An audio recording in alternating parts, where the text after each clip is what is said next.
Ai primit? Okay, great. It says I'm recording it. This meeting has been recorded by the host. Oh, okay, got it. All right. Hey, Willie. How about you? So, hey, is Mihai the only one that doesn't speak English? And Ionica Golia. Oh, okay. All right. Where's you? Oh, there's Unica. See you. All right. Well, let's get started. Marcel, you want to open up in prayer for us? Yes? Doamne, Tată, venim înaintea Ta și Te binecuvântăm pentru faptul că putem să fim împreună. Este o vreme de har, o vreme de cercetare. E un moment în care putem să înțelegem bunătatea Ta și chiar dacă suntem departe, putem să fim unii împreună cu alții în Duhul. Te rugăm să ne binecuvintezi pe fiecare, să ne dai înțelepciunea care vine de la Tine. Am vrea să așezi pe inimile noastre învățăturile acestea profunde și vrem ca să trăim în baza lor. Revarsă-ți îndurarea peste profesor, te rugăm, peste mine să pot traduce, peste fiecare student, îndepărtează orice lucru care ne-ar putea împiedica de la a primi mesajul Tău, ajută-ne să ne punem în brațul Tău și fă ca Duhul Tău cel Sfânt să ne cerceteze, să ne curățească, să ne sfințească și să sădească în noi bucuria mântuirii Tale. Amin. Amen. Hallelujah. Hey, I want to get started. I want to kind of go over the assignment sheet. Marcel, did you send that out? Yes, I already put on WhatsApp Right. group. This was the textbook. I don't know if you can get it in Romania. It's written by Alistair Begg and Derek Prime. Asta este cartea care este cartea de studiu care trebuie citită. Ați primit acolo cerințele, da? If you can't get that, I have 4 other books. This is a great one by Albert Mohler. It's called A Conviction to Lead. Dacă nu găsiți cartea, atunci Convingerea de a conduce de Albert Mohler. I have another one that you can use. It's called Being Leaders by Aubrey Malthus. Fi lideri sau conducători de Aubrey Malthus. Yeah, Malthus. This is a book by John MacArthur. I would encourage you to make this your last choice. Chemați să conducă de John MacArthur, vă încurajez să fie eventual ultima opțiune. And the reason is because it's more of a study of the life of Paul in the book of Acts. Motivul pentru care o spun este că el se concentrează mai mult pe viața lui Pavel din Faptele Apostolilor.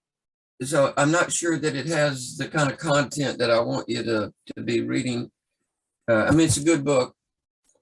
E o carte bună, totuși, dar nu e conținutul a ceea ce aș fi așteptat eu.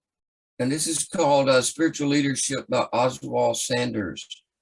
Avem Oswald Sanders, Conducerea spirituală. This book was in Romanian, but I'm not sure if they are in printed now or it's out of printing. All right. Well, you can just determine which ones are in print. I don't ever know which books are actually in print. You can see in the course assignment. Care din ele le găsiți, puteți folosi oricare din ele.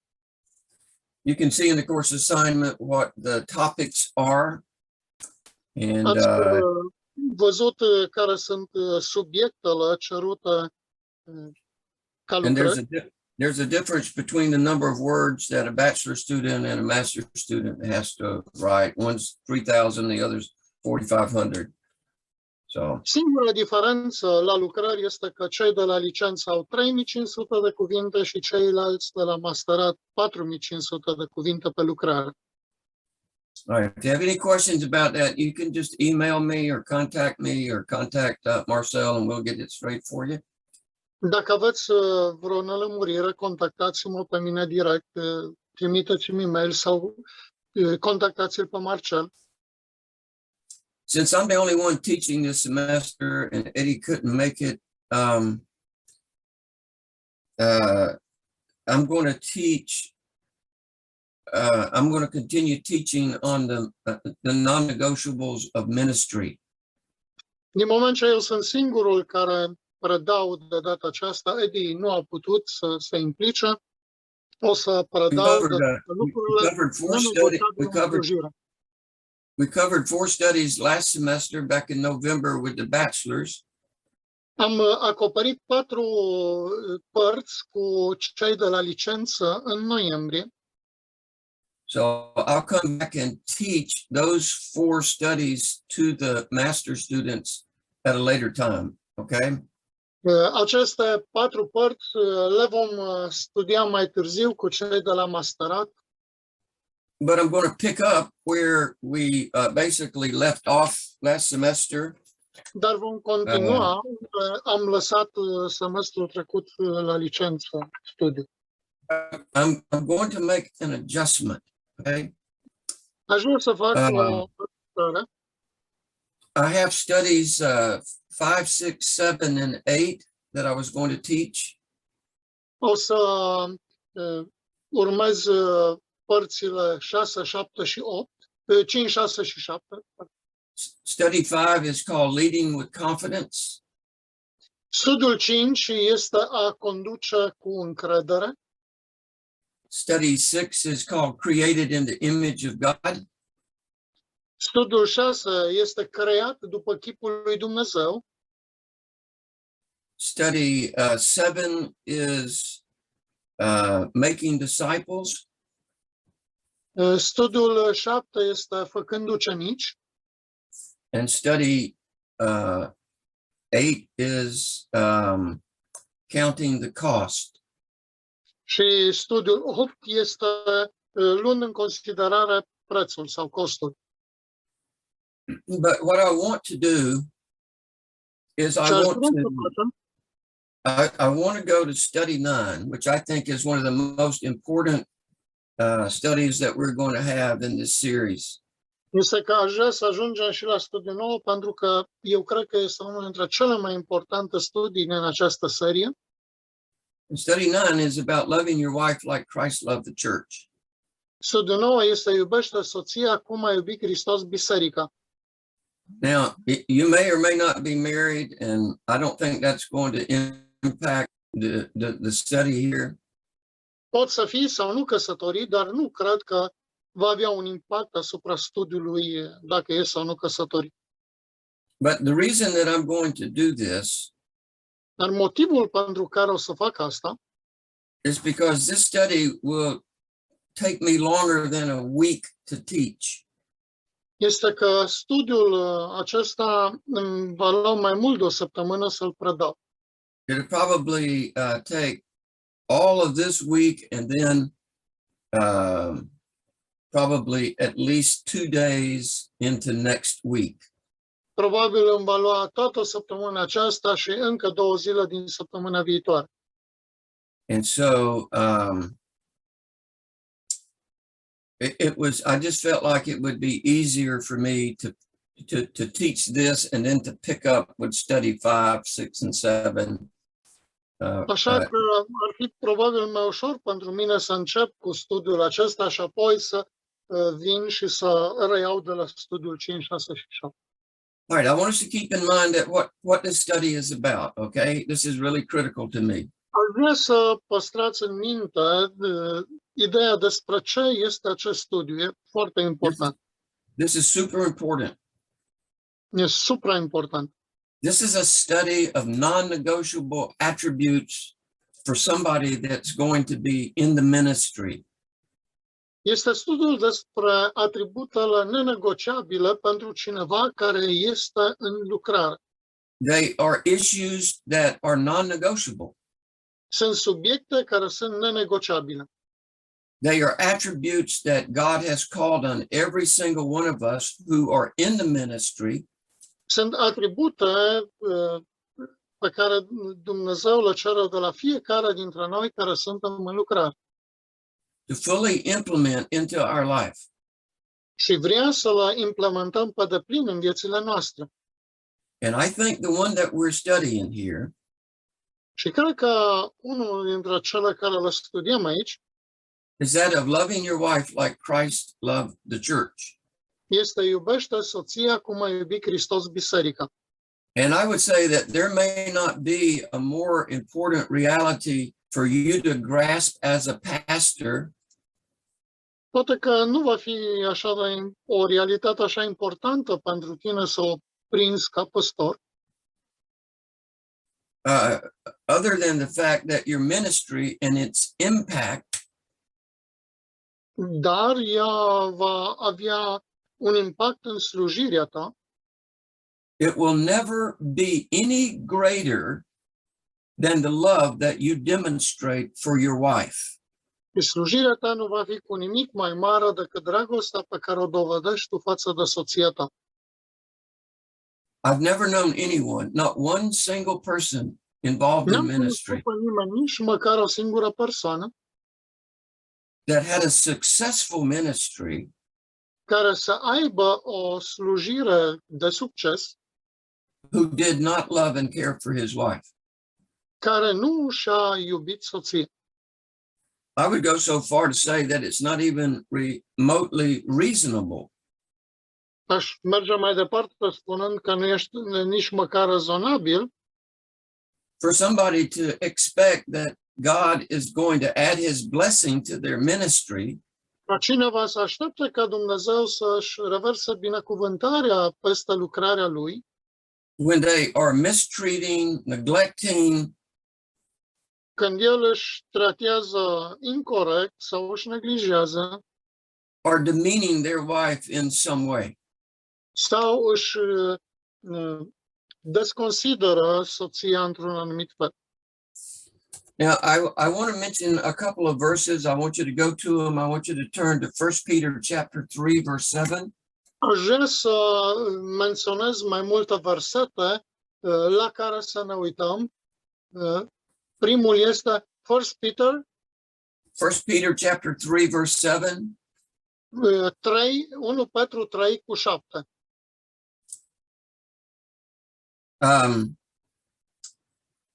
I want to read this to you. It says, husbands, likewise dwell with them with understanding, Bărbaților, purtați-vă la rândul vostru cu înțelepciune, giving honor to the wife as to the weaker vessel, cu nevestele voastre de cinste femeii ca unui vas mai slab, and as being heirs together of the grace of life, ca unele care vor moșteni împreună cu voi harul vieții, that your prayers may not be hindered. ca să nu fie împiedicate rugăciunile voastre. If there was ever a verse that was needed for men in the ministry, Nu este niciun verset de care bărbații care sunt implicați în lucrare să aibă nevoie, this would certainly and emphatically be one of those verses. ca acesta. Cu siguranță acesta este cel mai enfatic. I want you to turn back to Ephesians chapter 5. Să ne întoarcem la Efeseni 5. Efeseni 5. I want to read verses 25 through 29. Vreau să citesc versetele 25 până la 29. It says, husbands, love your wives just as Christ also loved the church and gave himself for her. Bărbaților, iubiți-vă nevestele cum a iubit și Hristos biserica și s-a dat pe sine pentru ea, That he might sanctify and cleanse her with the washing of water by the word, ca să o sfințească după ce a curățit-o prin botezul cu apă prin cuvânt, that he might present her to himself a glorious church, ca să învățișeze înaintea lui această biserică slăvită, not having spot or wrinkle or any such thing, fără pată, fără zbârcitură sau altceva de felul acesta, but that she should be holy and without blemish. ci sfântă și fără prihană. So husbands ought to love their own wives as their own bodies, Deci bărbaților, tot așa trebuie să-și iubească bărbații nevestele ca pe trupurile lor. he who loves his wife loves himself, Cine își iubește nevasta, se iubește pe sine însuși, For no one ever hated his own flesh, but nourishes and cherishes it just as the Lord does the church. Căci nimeni nu și-a urât vreodată trupul lui, ci îl hrănește, îl îngrijește cu drag, ca și Hristos biserica. And then the last verse I want you to look at is in 1 Corinthians chapter 7. Și ultimul verset la care vreau să ne uităm este 1 Corinteni, capitolul 7, verse 3 and 4. Versetele 3 și 4. It says, let the husband render to his wife the affection due her, Bărbatul să-și împlinească față de nevastă datoria de soț and likewise also the wife to her husband. și tot așa să facă și nevasta față de bărbat. The wife does not have authority over her own body, but the husband does. Nevasta nu este stăpână pe trupul ei, ci bărbatul. And likewise, Și tot așa, the husband does not have authority over his own body, but the wife does. nici bărbatul nu este stăpân peste trupul lui, ci nevasta. Now, I have to say that there may not be a more important task for seminaries Aș vrea să spun că probabil nu este un țel important pentru seminarii in their training of ministers în cadrul pregătirii slujitorilor, than that of helping to develop godly husbands să încerce să dezvolte soți evlavioși who not only have a passionate love for their wife, care nu numai să aibă pasiune și dragoste pentru soția lor, but they also have a passionate love for their children. ci să aibă pasiune și dragoste pentru copii. So Pentru it's copil.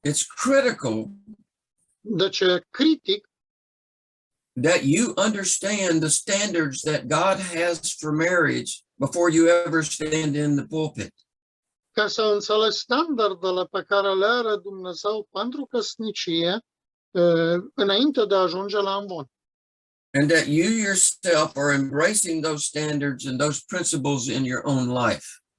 Și tu trebuie să folosești și să acomodezi aceste principii în viața ta, So that you can serve as a model tu slujești ca model for the church that you actually pastor.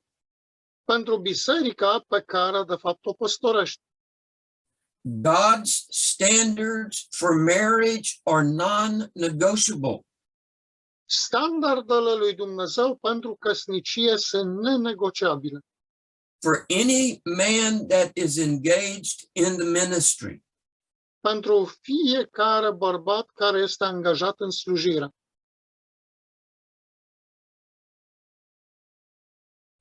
And if a man violates those standards, Și dacă un bărbat violează aceste standarde, the greater will be the negative impact not only on his ministry, cu atât va fi mai mare impactul negativ care va fi nu numai asupra slujirii sale, but also on his family. cât și asupra familiei lui. Now, Acum, the way that I'm going to teach this course modul în care o să predau acest curs is that I'm going to break it down into two parts.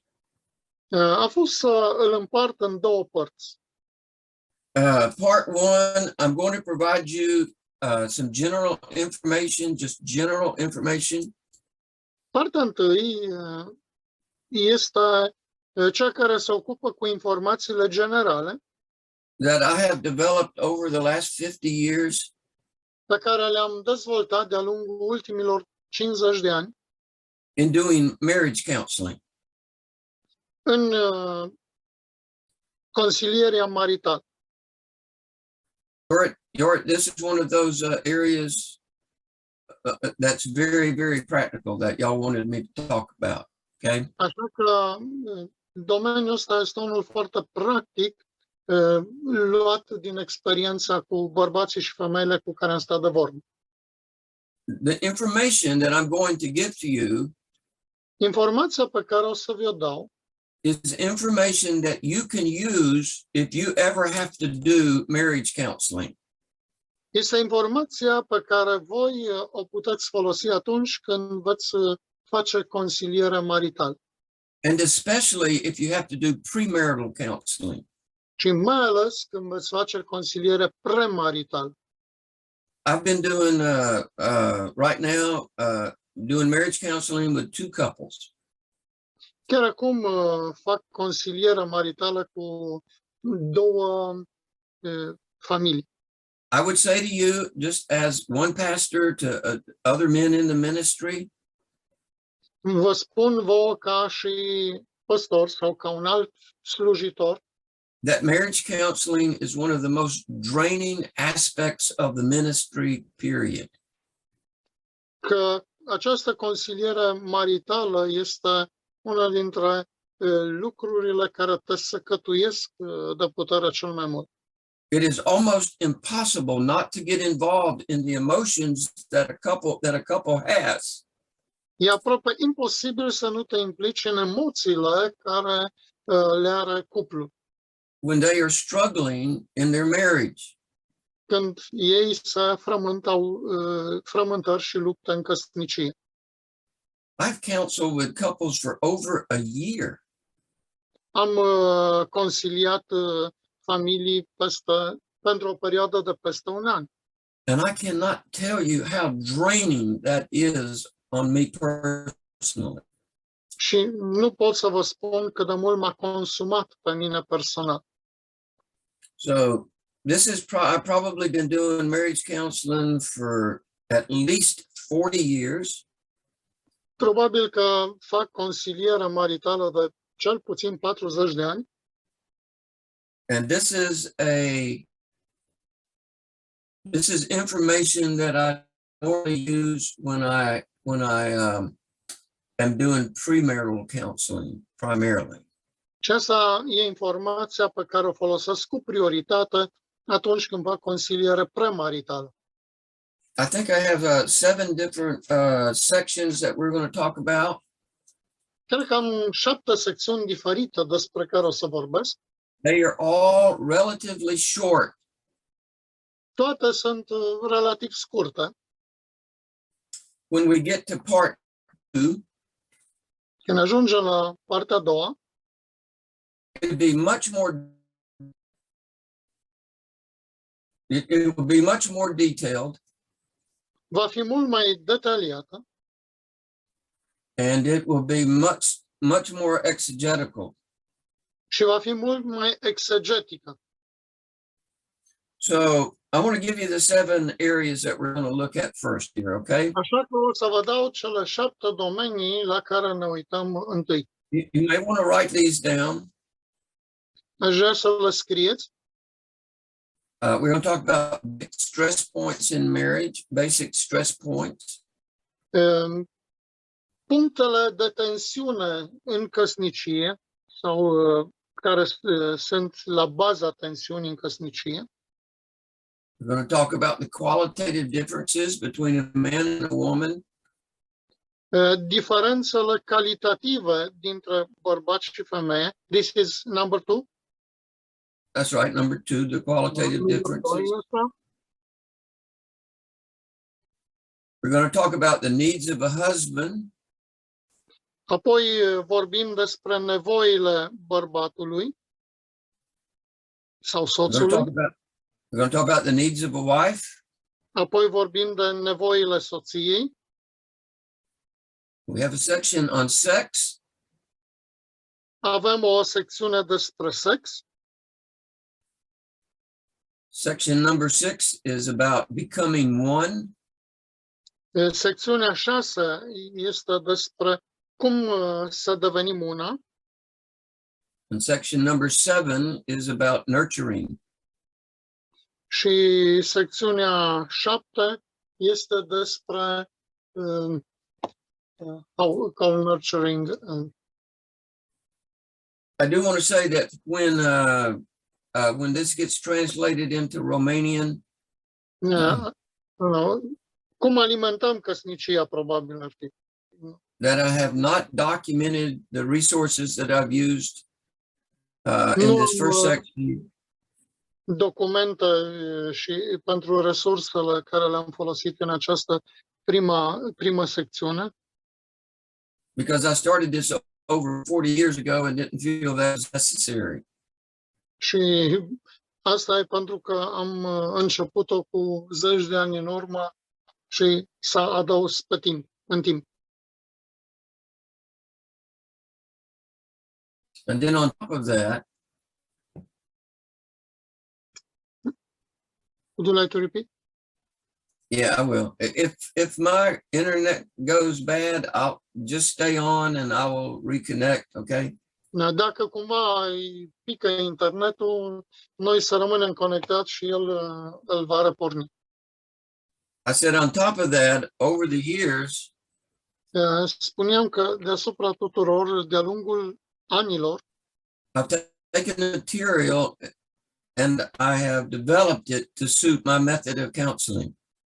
am studiat diferite materiale prin care mi-am dezvoltat metoda de consiliere. Okay, then in part two, Apoi, în partea a doua, hang on just a minute. Then in part two, în partea a doua, I'm going to share with you a much more detailed study that I did for my church. este mai mult dezvoltat din studiul care l-am făcut cu biserica. On 1 Peter chapter 3 and verse 7. Pe 1 Petru 3 și 1 Corinteni 7. And the information that's gleaned in that section is well documented for you. Și informația, materialul din secțiunea aceasta este bine documentată pentru voi And it should be very challenging to you as a current or future husband. și sunt convins că va fi foarte provocatoare pentru voi ca și soț actual și viitor. I may have sent that study to some of you already, Poate că am trimis studiul acesta la unii dintre voi deja, but I think me teaching it would be a lot different than you reading the notes. dar cred că a-l preda pentru mine e mai greu decât a citi notiță. All right. So let's go over these first 7 areas that I want to address or begin to address. Haideți să începem primul dintre aceste 7 puncte de care ne vom ocupa. And the first one deals with the basic stress points that you're going to have in your marriage. Prima parte se ocupă de puncte de tensiune care pot să fie în căsnicii. Everyone knows what stress is. Everyone knows what stress is. Toată lumea știe ce este tensiunea, stres. Nu? Hey, Willie, are you looking at the road?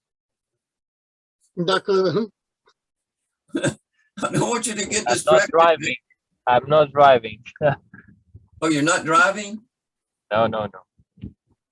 So you're just, but it looks like things are going by you. So I just didn't want, I don't want you to have a wreck. n-aș vrea să ai accident, Vili. So it just looks like you're driving. Let me say it that way. So Maybe everybody knows, everybody everybody knows what stress is. Toată lumea știe ce este stresul, tensiunea. Stress is where you are being strained in an area of your life. Stresul apare când ești constrâns în anumite domenii ale vieții. And when that happens, Și când se întâmplă asta, it creates a great deal of pressure in your life. creează multă presiune în viața ta. Maybe you don't get along with your boss. Poate nu te înțelegi cu șeful. Maybe you don't have a good relationship with your in-laws. Poate că nu ai o relație bună cu cei de lângă tine. Maybe you're suffering from financial issues Poate ai probleme financiare or struggling with some people in your church. sau anumite conflicte, tensiuni între oameni din biserică. So when that happens, Și când se întâmplă asta, it becomes a very stressful circumstance for you. lucrurile astea creează circumstanțe stresante pentru tine. And what stress does Și ce creează acest stres is that stress creates tension and it creates anxiety in your life. Stresul creează tensiuni și neliniște în viața ta. And every marriage generally has some basic stress and pressure points. Și fiecare căsnicie are anumite puncte de tensiune That actually have the potential of destroying the marriage. care au potențialul de a distruge căsnicia. So I want to give you several of those, all right? Și vreau să vă dau câteva din ele. Stress point number 1, Punctul de tensiune numărul 1. unexpected differences. Diferențe neașteptate. Unexpected differences. Diferențe neașteptate. The person that you married is very different than you thought they were before you got married. Persoana cu care te-ai căsătorit e tare diferită de cea care credeai că este. And most of the time, Și de cele mai multe ori, conflicts arise in young marriages because of this very thing. conflictul apare în căsniciile de începătoare care s-au format din cauza acestor lucruri. My wife and I have been married for over 50 years. Eu sunt căsătorit cu soția mea de peste 50 de ani And I know more about her than any other person on the planet. și știu mai mult despre ea decât orice altă persoană de pe planetă. And after 50 years of marriage, Și după 50 de ani de căsnicie, there are no differences that I am not aware of. nu există diferențe pe care eu să nu le iau în calcul. But I can promise you that it was not always that way. Dar vă pot asigura că nu totdeauna a fost așa. I'm sure that you've heard the phrase along the way that love is blind. Am auzit de multe ori spunându-se expresia dragostea e oarbă, But that only applies before marriage. dar orbirea asta este doar înainte de căsnicie, de căsătorie. After you get married, După ce te-ai căsătorit, you have a tendency to see things that you never saw before you were married. ai tendința să vezi lucruri pe care nu le-ai văzut înainte de a te căsători. I want to give you a list of some of the complaints that I hear all the time when I'm doing marriage counseling. Vă dau o listă de plângerile pe care le-am auzit de la tinerii căsătoriți. Somebody's going to say, I just do not understand him. Nu îl pot înțelege pur și simplu pe el. Or she just does not make sense to me. Pur și simplu e ilogic, nu are logică pentru mine. Or I can't figure him out. Nu pot să știu ce vrea. Or I have no idea why he acts a certain way. Sau nu aveam nicio idee cum e în domeniul ăsta. So if you're like most couples, Dacă ești ca multe dintre aceste cupluri, one of you is an early riser and one of you likes to sleep late. unul se culcă devreme, altul se culcă târziu. Listen, my wife and I, everybody listen to me carefully. Eu și soția mea, și ascultați-mă cu atenție, My wife and I have an incredible marriage. Eu și soția mea avem o căsnicie incredibilă, But we are exact opposites. dar suntem exact opuși. We are exact opposites, or we were exact opposites. Dar noi suntem exact opuși. I'm the early riser. Eu mă scol de vreme, She likes to sleep late, and I don't bother her. îi place să doarmă mai mult. Nu mă One of, deranjează. you, one of you loves to talk, and the other is a lump on a log. Unuia îi place să vorbească, celălalt să tacă. I'm the talker. Eu sunt ăla care vorbește.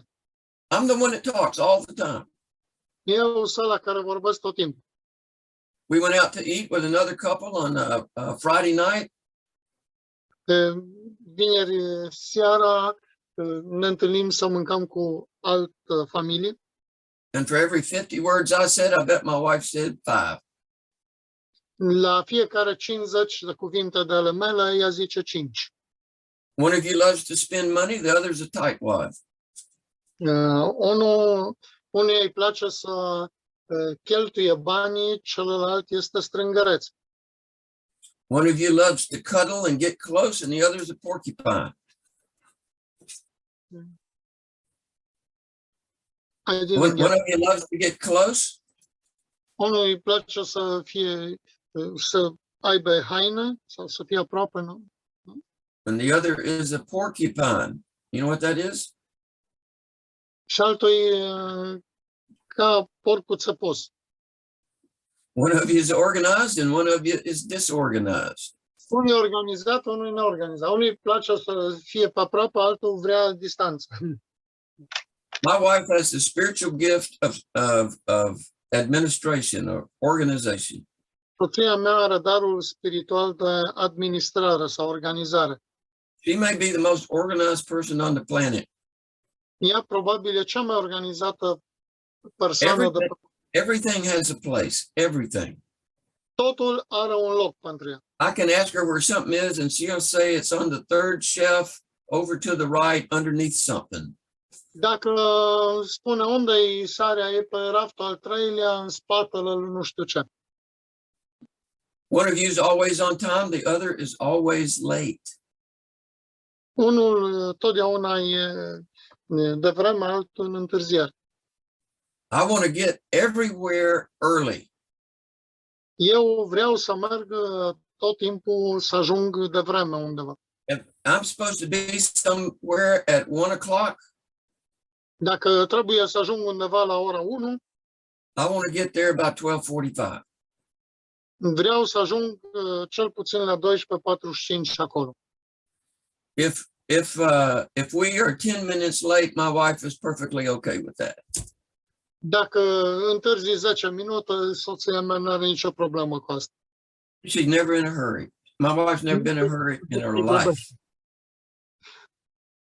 So my wife and I are as different as night and day. Eu și cu soția suntem așa de diferiți cum e diferența între zi și noapte. I think I can say with complete confidence Aș putea spune că am încredere deplină that on the day that we got married, că din ziua din care ne-am căsătorit, that we were exact opposites in almost every single area of our life. am fost total opuși în fiecare domeniu al vieții. Now, I want you to appreciate those were unexpected differences. Și vreau să apreciez faptul că astea sunt diferențe neașteptate. And they created stress and Aceasta tension creează stres și in tensiune our marriage. în căsnicia noastră. And since then, we've learned how to appreciate the differences Așa că trebuie să învățăm cum să apreciem diferențele and use them to strengthen one another. și să le folosim pentru a ne întări unul pe altul. I want to say it this way. Our differences make each other stronger. Diferențele noastre ne fac unul pe celălalt mai tare. The really great qualities that my wife has Calitățile pe care soția mea le are have become my qualities. devin calitățile mele. I'm incredibly organized now. Acum sunt extraordinar de organizat. My wife is a neat freak. What means neat trick? Neat. Extrem de organizată. She's the queen of clean, right? She's the queen clean. E extrem de It's a clean organizat. E regina curățeniei. There's nothing in my house that's out of order. Nimic la noi în casă nu e în dezordine. I used to be a slob when we got married. Eu obișnuiam să fiu dezordonat când And ne-am I thought căsătorit. it would really be great to marry somebody that was so neat and clean. Nu ești încântat să te căsătorești cu cineva care e așa de dependent de curățenie. Well, was I in for a disappointment? Așa că am fost dezamăgit. Because she expected me to be like her. Fiindcă ea aștepta de la mine să fiu ca ea. She finally just gave me a spot where I could put things, and that was it. În final mi-a zis, uite, ăsta e locul unde poți să pui haine. Now, I want to say something. Differences are not wrong. They're not wrong at all. Vreau să vă spun că diferențele nu sunt deloc rele. They're just differences. That's all that they are. Sunt doar diferențe. Atât de tot. And maturity is when you realize that the differences do not mean right or wrong. Atunci, este atunci când realizezi că diferențele nu sunt rele sau bune. Differences just reveal that we are different. Diferențele doar revelează faptul că suntem diferiți. In fact, I want you to write this down. Și aș vrea să scrieți asta. Differences bring balance to a marriage. Diferențele aduc echilibru în căsnicie. I have found over the years Am descoperit de-a lungul anilor that the marriages that have the most problems că acele căsnicii care au cele mai multe probleme are very often where two people are exactly alike. sunt atunci când cei doi sunt exact la fel. And they literally become bored with each other. Pentru că literar ajung să devină plictisiți unul de celălalt.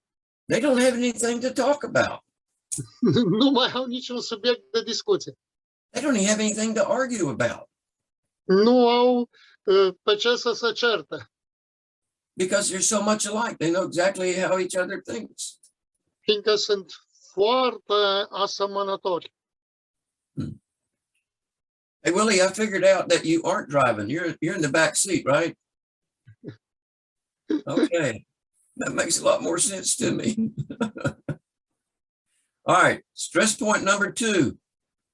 Al doilea punct de tensiune. You have opposite bodies. Avem trupuri opuse. Every cell in a man's body is different than every cell in a woman's body. Fiecare celulă din trupul bărbatului e diferită de fiecare celulă din trupul femeii. Women mature faster than men do. Femeia se maturizează mai repede decât bărbatul.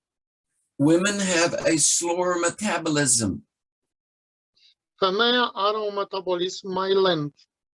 And I can assure you that if your wife has had 3 or 4 children, Și te asigur că dacă soția ta o să nască 2-3 copii, that it's much more difficult for her to lose weight than you. îi va fi mai greu să piardă din greutate decât ți este ție. Men shave their faces, women shave their legs. Bărbații își barbieresc fața, femeile își epilează picioarele. Women, they ovulate, they have cycles. I don't have a cycle. Femeile au ciclu, noi nu avem ciclu. I don't have a period.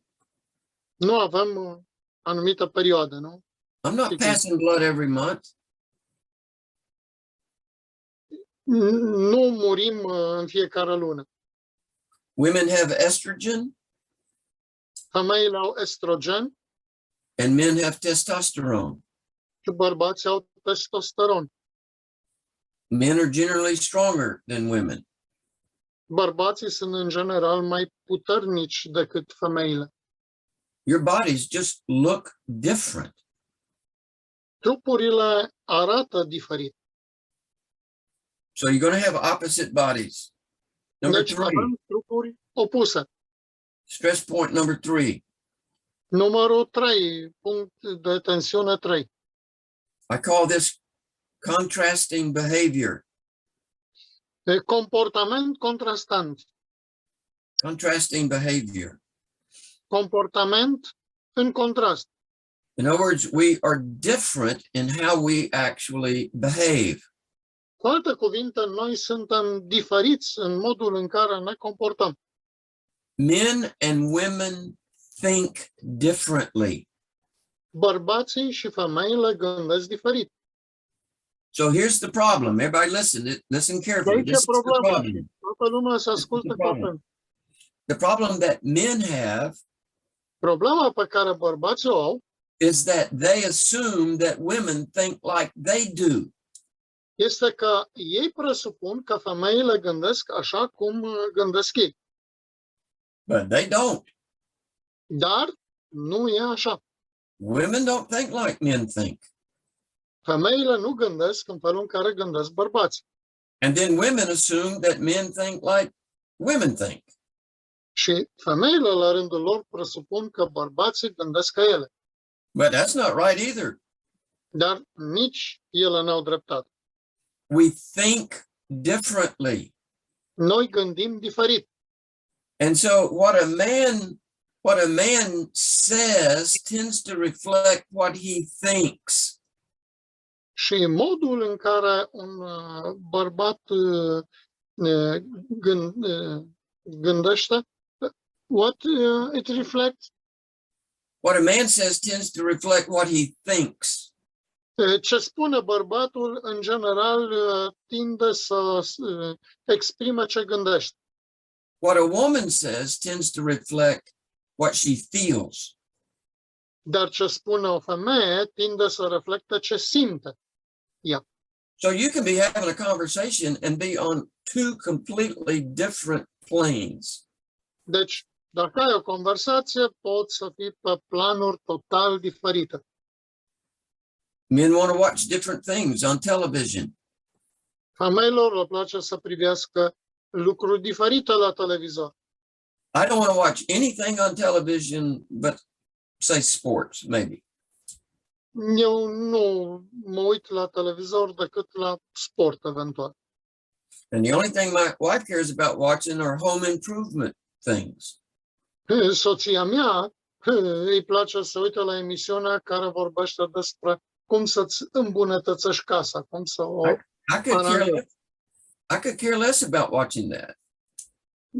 Pe mine nu mă interesează să mă uit la asta. She'd fall asleep in a football game. Ea adorme la un meci de fotbal. Most women care about romance. Multe femei sunt interesate de romanță And most men only care about sex. și majoritatea bărbaților nu se gândesc decât la sex. I can't tell you what a great point of tension that is in the marriage. Nu vă pot spune ce punct major de tensiune este asta în căsnicie. Stress point number 4. Al patrulea punct de tensiune. Hey, I tell you what. It's almost time for us to take a break. This Yes. is a little bit longer. So why don't we go ahead and take our 10-minute break, and we'll be back at 10 minutes after 5 Right. your time. Is that right? Yeah. 5:10, is that okay? Luăm, Look at Willie. pauză Look și at Willie. vedem- He's got a car. You got a car, brother. Oh, hallelujah.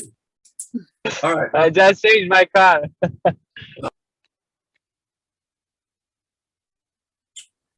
All right. I want to talk about stress point number 4.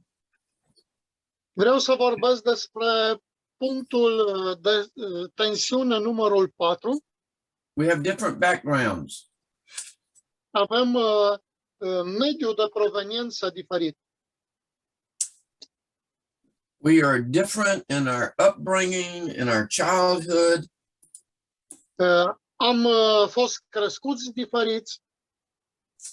Not only is every woman different from every man, Nu numai că fiecare femeie e diferită de fiecare bărbat, but every woman is different from every other woman. dar fiecare femeie e diferită de altă femeie. Everybody is unique.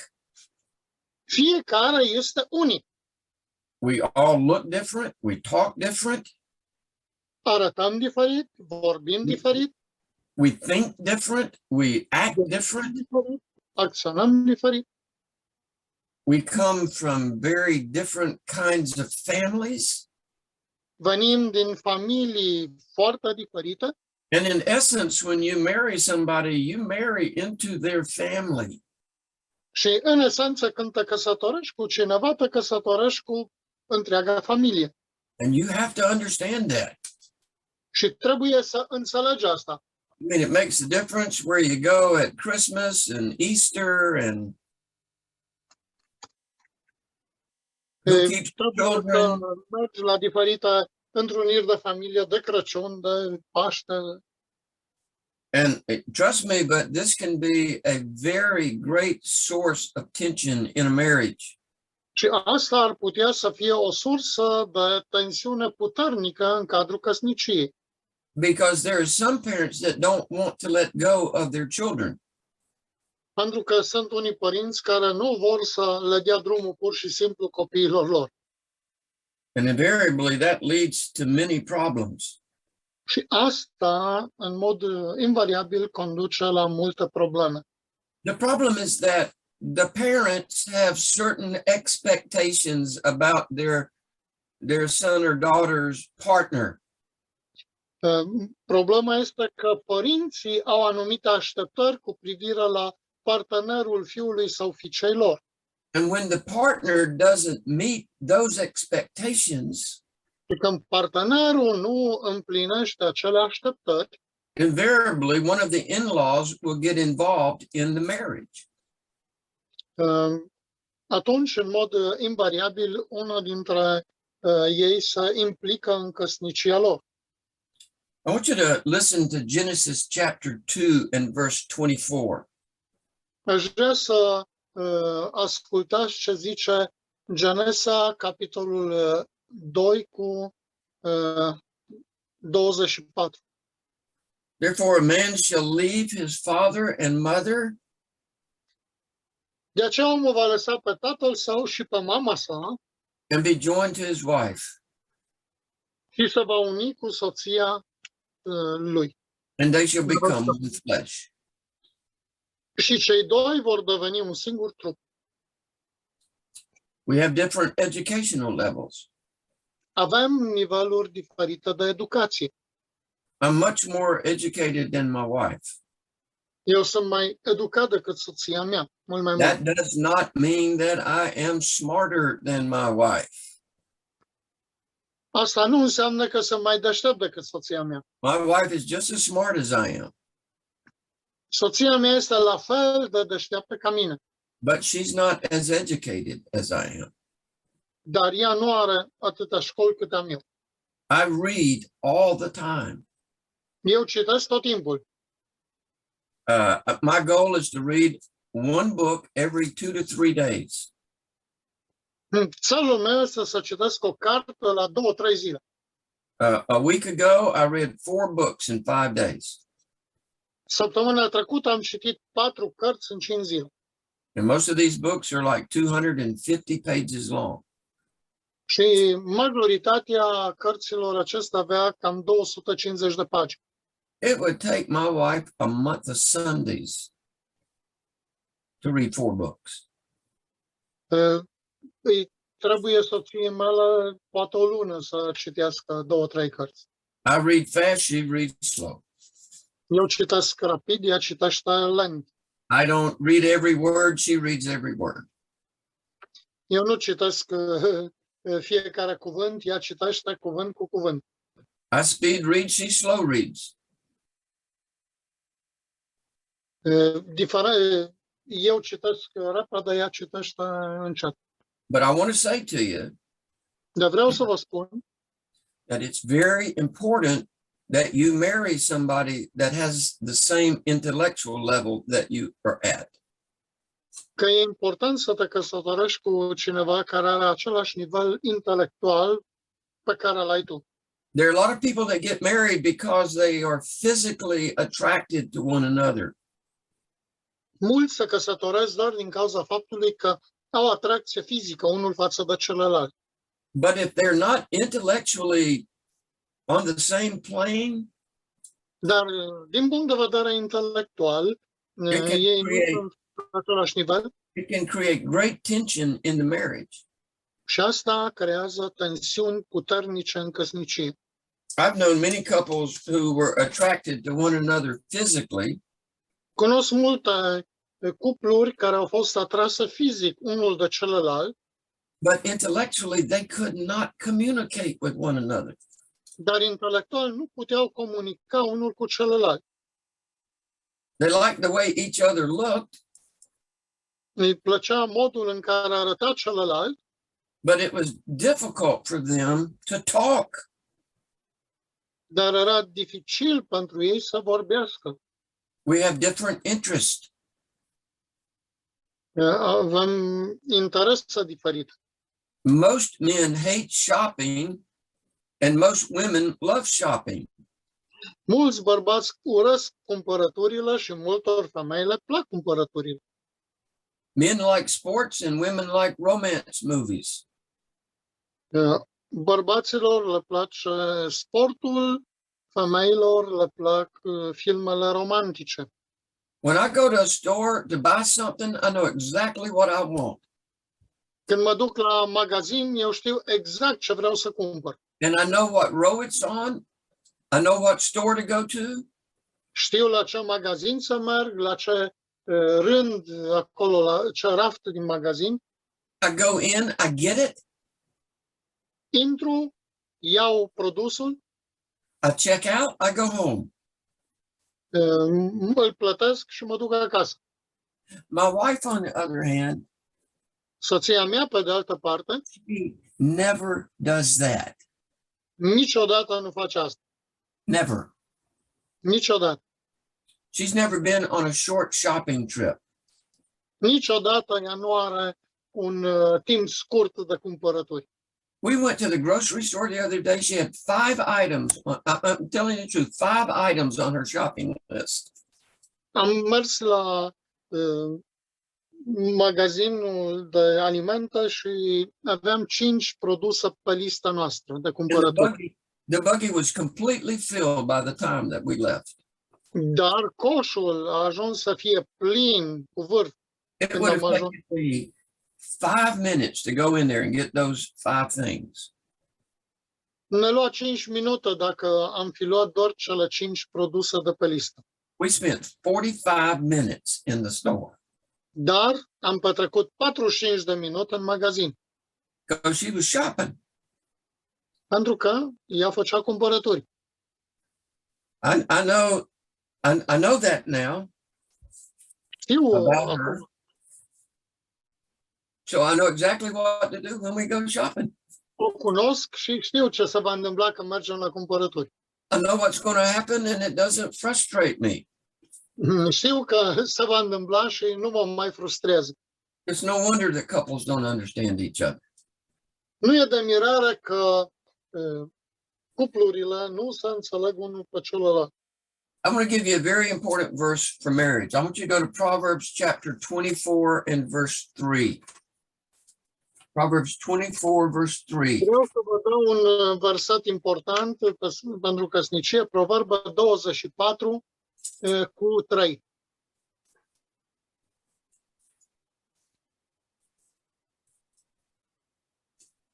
You have to have understanding in a marriage. Trebuie să fie o înțelegere în cadrul căsniciei.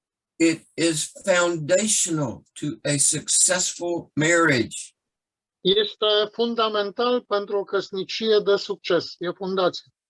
Proverbs 24:3 says, through wisdom, a house is built, Prin înțelepciune se zidește o casă and by understanding, it is established.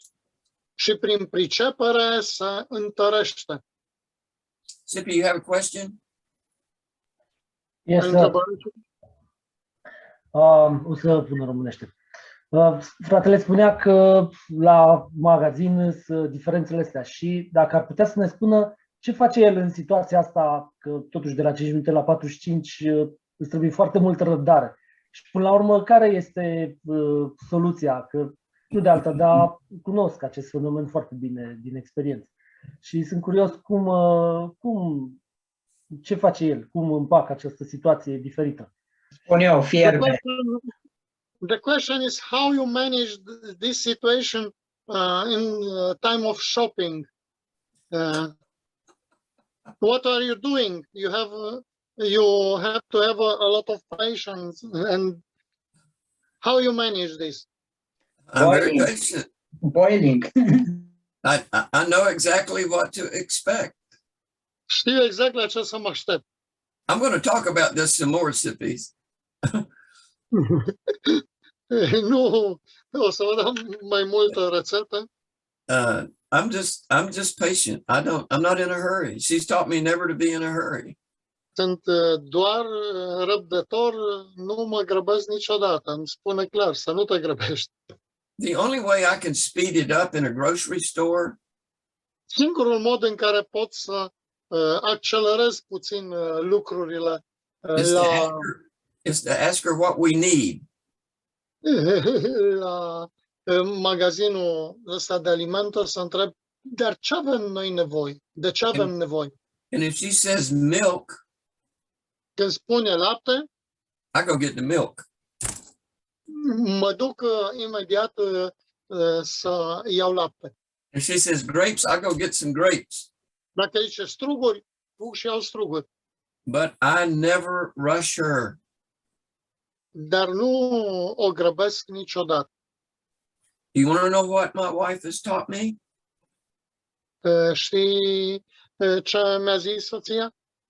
She's taught me to be patient. Mi-a zis să fiu răbdător And to never be in a hurry. și să nu mă grăbesc niciodată. Right? So she's got a great quality, and I needed that quality in my life. Ea are o calitate fantastică și am și eu nevoie de calitatea asta. You told us that God is never hurry. God's not in a hurry, neither am I. Who Dacă paying? Dumnezeu nu se grăbește nici eu. Who paying, sir? You what? Who paying? Who pay? I paid for it. I paid for it. So. But I want you to pay attention to the verse. It says by understanding that a home is established. Aș vrea să acordați atenție acestui verset care spune prin înțelepciune să înalți o casă și prin pricepere să întărește. You have to understand some things. Trebuie să înțelegeți lucrurile astea. So how do you know when you have wisdom and you have understanding? Cum știi că ai înțelepciune și pricepere? How can you gauge whether or not you actually have the kind of understanding and wisdom that Scripture is talking about? Cum evaluezi dacă tu ai înțelepciunea și priceperea de care vorbește Scriptura? It's when you begin to appreciate the differences between you and your partner. Atunci vei dobândi înțelepciune și pricepere când vei lua aminte la diferențele care sunt între tine și partenerul tău.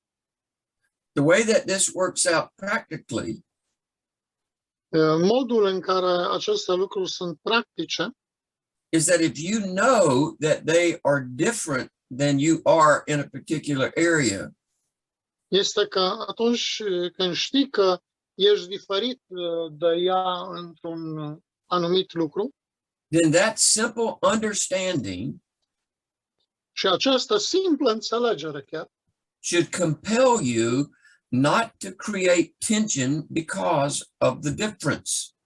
te va constrânge să nu creezi tensiuni din cauza acestei diferențe. I never want to rush my wife.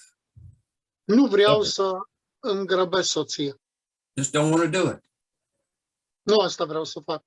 So you're going to have to understand that it's not profitable to the marriage Deci trebuie să înțelegi că nu este profitabil pentru căsnicie for you to demand that your partner change so that they are like you are.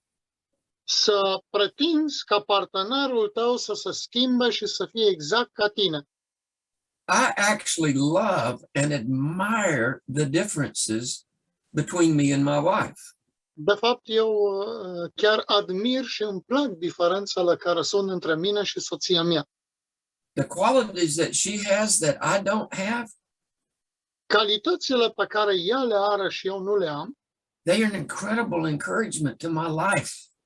sunt o încurajare incredibilă pentru viața mea. They strengthen me, they help me. Mă întăresc, mă ajută. My wife is so patient with children. Soția mea e atât de răbdătoare cu copiii. I mean, she is just amazing when it comes to dealing with children. Este chiar uimitoare când o vezi cum se raportează și cum se ocupă de copii. Young children kind of frustrate me sometimes. Copiii mă frustrează pe mine de multe I ori. don't have the same patience that she does. Eu nu am aceeași răbdare pe care o are ea cu ei. She can sit down in the living room and play with my grandson or one of my grandsons Poate să stea în living și să se joace cu unul dintre nepoți for hours. ore în șir. I last about 10 minutes. Eu în 10 minute, gata, o închei. It's great for me. It's great for me to watch her and to learn Este from măreț pentru mine să o privesc. her. Grozav. So if you know that you have these major differences between the two of you, Dacă știi că există această diferență majoră între voi and you know this before you get married, și știi asta înainte de a te căsători chiar, then you need to work out some of those differences and how you're going to deal with them before you get married. atunci trebuie să începi să te preocupi de modul în care vei aborda această diferență chiar înainte de a te căsători. Now, I want to say something to you that's very important to me as a husband. Vreau să îți spun ceva ce este foarte important pentru mine ca soț. Even though my wife and I are very different, we're opposites. Chiar dacă eu și cu soția mea suntem foarte diferiți, chiar opuși, After over 50 years of marriage, după circa 50 de ani de căsnicie, there's not one single thing that I want to change about my wife. nu a fost niciun lucru pe care să vreau să-l schimb la soția mea. I love her exactly like she is. She doesn't have to change anything for me. O vreau exact așa cum este. Nu trebuie să schimbe absolut nimic. If God told me, Gary, I'll change one thing about your life, what would you want me to change? Dacă Dumnezeu m-ar întreba și ar zice, Gary, ce lucru ai vrea să schimbi în viața ei? I would say to him, Father, I love her just like she is. Don't change anything. El spune, tată, o iubesc exact așa cum este. Nu schimba nimic la ea. I'm telling you that the differences ultimately become areas of your marriage that strengthen you when you learn that. Diferențele, de fapt, întăresc căsnicia și creează domenii care te întăresc. Okay. Hey, Titus, are you with us? Are you still with us? Oh, yep, Okay. Can you turn your video on so we can see you? yep. Just a second. I wouldn't want to be teaching a class and I couldn't see my students. So how about Mihai? Is Mihai with us? Mihai, ești cu noi? And Yorick, Trăgea la oameni cărora nu le vede chipul. okay. All right, stress point number 5. Punctul de tensiune numărul 5, Unmet needs, unmet needs. nevoi neîmplinite. Everybody brings something into the marriage. Fiecare aduce ceva în căsnicie. Everybody brings certain needs into the marriage. They may be emotional or physical. Fiecare aduce nevoile lui în căsnicie, fie că este vorba de nevoi emoționale, fie că e vorba de nevoi fizice. They could be relational or intellectual. Fie că sunt relaționale sau intelectuale. And when you bring those needs into the marriage and they go unfulfilled, Și în cadrul căsniciei tu dorești să le împlinești. it creates stress in the marriage. Și pentru că vrei să ți le împlinești, creează stres, tensiune în căsnicie. God designed the whole thing. Dumnezeu a hotărât toate lucrurile. He designed marriage, love, and sex. El a hotărât, a gândit căsnicia, dragostea și The purpose of that is to mutually benefit one another. Și partea bună din asta este un beneficiu mutual între unul și celălalt. So you have some basic needs and your wife, your partner has some basic needs. Deci tu ai anumite nevoi și partenerul tău, soția ta, are nevoile ei.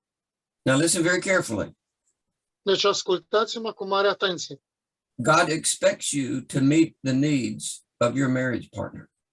Dumnezeu așteaptă ca tu să împlinești nevoile partenerului tău.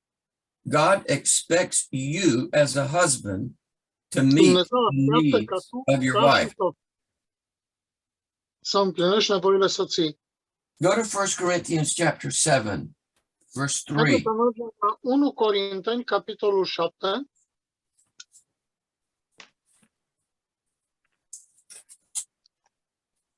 First Corinthians 7, verse 3 says, 1 Corinteni 7 cu 3 spune: let the husband render or give to his wife the affection due her. Bărbatul să-și împlinească față de nevastă datoria de soț, să-și împlinească nevoia de afecțiune. And likewise also the wife to her husband. Tot așa să facă și soția față de soțului. It's your responsibility to figure out how to satisfy the needs of your partner. Este responsabilitatea ta să vezi cum împlinești nevoile partenerului tău. You enter the marriage with basic fundamental needs. That's why you're getting married. În căsnicie cu anumite nevoi fundamentale. And it's your responsibility to meet the needs of your wife. Și responsabilitatea ta este să împlinești nevoile soției tale. Now, I want to talk about something that is very important. It may seem a little silly to you, but it's very important. O să vorbim de ceva ce este foarte important, deși poate să pară absurd pentru voi. As a husband, Ca și soț, you need to understand that your wife trebuie să înțelegi că soția ta wants you to fulfill her needs vrea ca tu să împlinești nevoile without her having to tell you what they are. chiar fără să-ți spune care sunt acele nevoi. She doesn't want to draw you a diagram. Nu vrea să îți facă o diagramă, But most of the time, dar de cele mai multe ori, We're just not that smart. Noi nu suntem atât de deștepți. Men don't get it. Bărbatul nu se prinde. You know, somebody wrote a book. It says men are from Mars and women are from Venus. And there's a lot of truth to that. Cineva a scris o carte, femeile sunt de pe Marte și bărbații de pe Venus. We're on a different wavelength than our wives. Există diferite moduri de viață, diferit față de al soții. We're concerned with going to work and making money to feed the family and buy a car and pay the rent.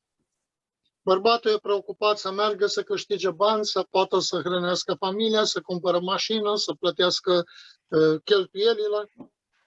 So if you're going to meet your partner's needs, Dacă vei căuta să împlinești nevoile partenerului tău, it's a skill that you have to learn. este o deprindere pe care trebuie să o înveți. And it's not automatic. Și asta nu se întâmplă mecanic, automat. Now listen, when my wife and I got married 50 years ago, Când m-am căsătorit cu soția mea acum 50 de ani în urmă, I was so naive. am fost atât de naiv, I had no idea as to all of the adjustments that I was going to have to make to be married. habar n-aveam de toate nevoile astea de ajustare a lucrurilor care să facă să funcționeze căsnicie. Here's what I thought. Uitați ce gândeam. I thought my wife would want to do everything the way that I want to do it. Gândeam că soția mea vrea să fac lucrurile, toate lucrurile în felul cum le fac eu. That's a joke. Asta e o glumă. That's insane. Asta e nebunie. Oh, it didn't take me long to learn. She didn't want to do everything the way that I wanted to do everything. Mi-a luat mult să pricep că, de fapt, ea nu vrea să fac lucrurile în felul în care le fac eu. So the point is very simple. Deci, ideea de aici e foarte simplă. Just because you get married Doar pentru că te-ai căsătorit, does not mean that you know how to meet the needs of your wife. nu înseamnă că deja știi cum să împlinești nevoile soției tale. Even if you love them immensely. Chiar dacă o iubești imens. This takes skill. It has to be learned. E nevoie de deprinderi care trebuie învățate. It takes time. It takes Asta e wisdom. timp și înțelepciune. All right, any questions on that section? I'm not through here. I mean, I'm just... Dacă aveți întrebări la ce am parcurs până aici. All right, y'all stop me if you have any questions. Let me give you stress point number 6. Mergem la punctul de tensiune numărul 6, dar dacă aveți întrebări, opriți-mă. You know, I think, excuse me,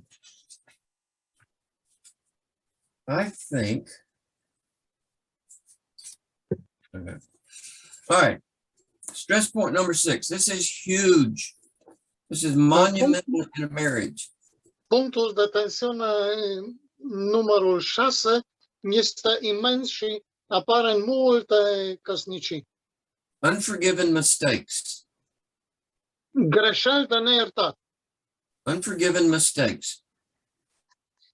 Greșeli neiertate sau de neiertat. Unfortunately, we hold on to our hurts way too long in marriage. Unfortunately, we hold on to our hurts much too long in a marriage. Problema este că acordăm prea mult timp lucrurilor care ne rănesc în căsnicii. I got to tell you this. This is terrible. Vă pot spune că e groaznic. This is a moment of marital confession to my brothers. Este un moment al mărturisirii maritale pentru frații mei. I don't ever get angry, ever. Nu vreau să mă mâni, nu mă mai mâni acum. You can't make me angry. You can't. Nu, vreți să mă mâniați, poate, dar nu veți reuși să mă mâniați. And I've learned that the hard way. Dar am învățat asta într-un mod dur. I remember one time, this is a long time ago, I haven't been angry in probably 35 years. Îmi amintesc că cu mult timp în urmă am fost mânios, poate 35 de ani, But there was a time before that where I got into an argument with my wife about something. We had our children. înainte I don't know what it de 35 de ani, deci cu 35 de ani în urmă, ceva timp, m-am supărat pe soție, pe copii And my wife and I didn't talk to each other for 3 weeks. și n-am vorbit cu soția mea timp de 3 săptămâni. That's not a good thing. Asta nu e un lucru bun. I'm just telling you that's not very good for a marriage with Vă children. spun că nu-i deloc bun pentru o căsnicie asta. If we had to say anything, it was because we were in public and we were hypocrites. Și dacă ne spuneam ceva, era din cauza că eram în public și acționam ca ipocriți. I can't remember that I ever had a worse 3 weeks in my life than that. Nu pot să mă amintesc să fi avut alte 3 săptămâni mai rele în viața mea decât acele. What unforgiven mistakes do Ce fac greșelile astea de neiertat? is that Sau nu iertată? is that they undermine oneness and intimacy in the marriage. Ele afectează intimitatea în căsnicie. So God wants to give you the power to be able to forgive your marriage partner. Dumnezeu vrea să-ți dea puterea de a ierta partenerul. And what you'll find is that when two imperfect people get married, what you will find is that when two imperfect people get married, Ce veți descoperi când acestea se întâmplă în cuplurile căsătorite? that they will find ways to hurt each other. Ei vor căuta modalități de a se răni reciproc. And normally that's with what you say. Și mai ales prin ceea ce spui. Listen carefully. Ascultați cu atenție. Even when two people intensely love each other, Chiar dacă doi oameni se iubesc intens, they still find ways to hurt one another. totuși găsesc modalități de a se răni reciproc. This happens all the time in the church, right? Asta se întâmplă tot timpul în biserică, nu-i așa? But I can assure you that it happens very often in the home. Și vreau să vă asigur că se întâmplă adesea în casă, în căsnicie. Sometimes it's intentional, sometimes it's unintentional. Uneori sunt intenționate, alteori neintenționate. Now you ought to write this down, okay? I want you to write this down. Scrieți asta. The Bible is clear Biblia este clară that unforgiveness că lipsa iertării sau neiertare destroys the spirit of a marriage.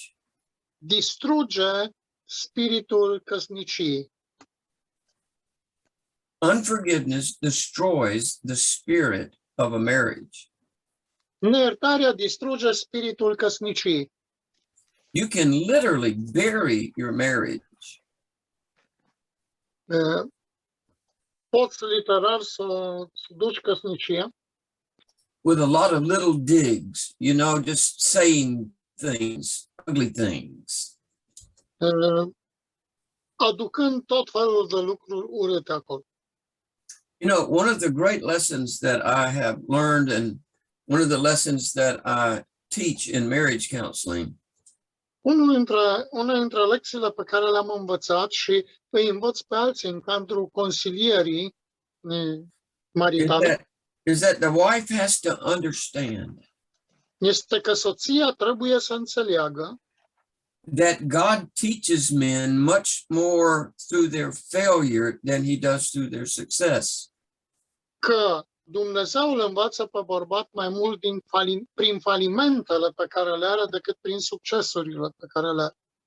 So the wife has to learn Deci soția trebuie să învețe to give her husband the freedom to fail in his life.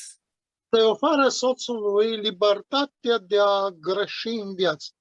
This is critical. This is crucial for a marriage. Este critic, crucial pentru o căsnicie. I cannot tell you how many couples I have counseled over 40 years. Nu pot să vă spun câte cupluri am consiliat de-a lungul anilor And invariably, it always gets down to something that one of the partners has done that the other partner is not willing to forgive.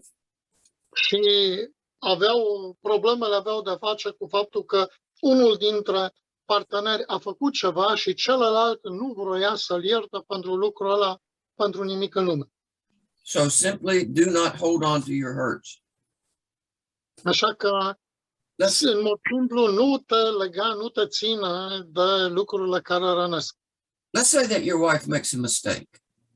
Haideți să spunem că soția ta a făcut o greșeală. Let's say that she makes a major mistake in Să the spunem marriage. că a făcut o greșeală imensă, majoră.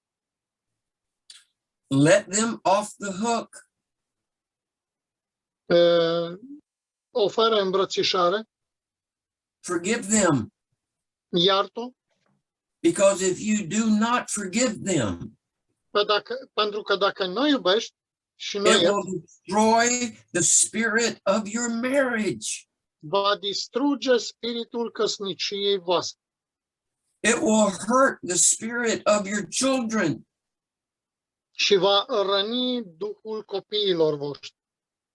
There's nothing that my wife can do that I'm not willing to just completely 100% forgive and move on. Nu este ceva ce ar putea face soția mea și eu să nu vreau să iert și să depărtez lucrul acela, să trec If peste. you are an unforgiving partner, Dacă ești un partener neiertător, then it will be almost impossible to please you. atunci este aproape imposibil să te mulțumească. And no matter how much your wife will do for you, Și nu contează cât de mult va face no soția matter how pentru tine, nice and how kind and how good and how gentle she may nu treat contează you, cât de drăguță, de blândă, de amabilă cu tine. you're going to have something in the back of your mind that says, Tu vei avea tot timpul ceva în spatele minții tale care îți spune, yeah, all of that's very good, toate astea sunt foarte bune, but what they did is very bad. dar ce a făcut e foarte rău. You're thinking they owe me. They don't. You're thinking what? You're thinking that they owe me. You're Uh, unforgiving. ai impresia că ea îți aparține, dar nu e chiar așa. But they don't. Nu e așa. If you keep score with your wife, Dacă păstrezi scorul greșelilor, you Sophie? will personally destroy your marriage. personal vei fi responsabil de distrugerea căsniciei tale. I have counseled with so many couples that do not know how to forgive. Am consiliat atât de multe cupluri care pur și simplu nu știau cum să ierte. So just let go of the hurts. Just let them go. Așa că dă drumul, treci peste lucrurile care rănesc. I can honestly say that there's nothing that's ever happened in our marriage, in my marriage, Vă spun cu sinceritate că nu e nimic care să întâmplă în căsnicia mea sau s-a for întâmplat, which I have not fully 100% forgiven my wife and vice versa. pentru care să nu-mi iert soția 100% și să trec peste asta. So how do you deal with the hurt? How do you deal with the hurt? Cum te relaționezi la lucru care te rănește? Why don't you go to Colossians chapter 3 and verse 13. Uitați-vă în Coloseni 3:13.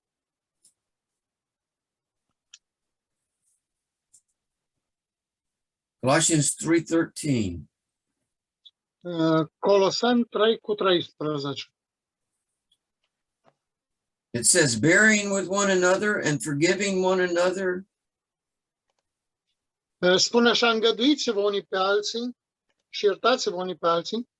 if anyone has a complaint against another, Și dacă unul are pricină să se plângă de celălalt, even as Christ forgave you, so you also must do. așa cum v-a iertat Hristos, așa iertați-vă și voi. So you have to remember that the Lord has forgiven you, Trebuie să-ți aduci aminte că Domnul te-a iertat pe tine, so you have to forgive others, especially your marriage partner. deci și tu trebuie să ierți pe alții, mai ales pe partenerul tău de căsnicie. Here's what you need to say. Asta e nevoie să spui. God, whatever it takes, Doamne, orice s-ar întâmpla, I am going to commit myself to making this marriage work. mă dedic să fac această căsnicie să funcționeze. It's a lifetime commitment. It's a Este lifetime commitment. o dedicare pe toată viața. All right, that's all I'm going to talk about, the stress points. Any questions on that? Any comments? Am vorbit despre punctele de tensiune. Dacă aveți întrebări despre astea. Yeah, I do have a question. Okay. Okay, so you were saying about that your wife couldn't do anything that you won't forgive, and I'm telling this as in counseling perspective. So how about cheating or infidelity? Is this something that one should forgive and forget, or how do you go about this? Because it happens a lot in couples. Titus, that's a great question. I would say it's a very difficult question. A pus întrebarea așa de să o punem și în română. Spunea de a ierta orice. Este valabilă chestia asta și în cazul infidelității, când se înșeală soții unii pe alții și așa? E o întrebare într-adevăr mare cu un răspuns dificil. I believe that in the New Testament, Cred că în Noul Testament, that one of the factors that would how can I say this? That if a marriage partner commits fornication, adultery, o situație în care unul dintre parteneri este infidel și comite adulter, that provides a legitimate biblical basis for the consideration of a divorce. All right? oferă bază legitimă pentru a lua în calcul divorț. So of all of the things that could happen in the marriage, Deci, din toate lucrurile care se pot întâmpla în căsnicie, what you have suggested is the most difficult to deal with. lucrul care l-ai sugerat este cel mai dificil. I'm dealing right now. I counsel with a guy every Thursday afternoon at 5 o'clock. În fiecare joi după masă la ora 5 consiliez un cuplu chiar acum. Because he believes that his wife has cheated on him.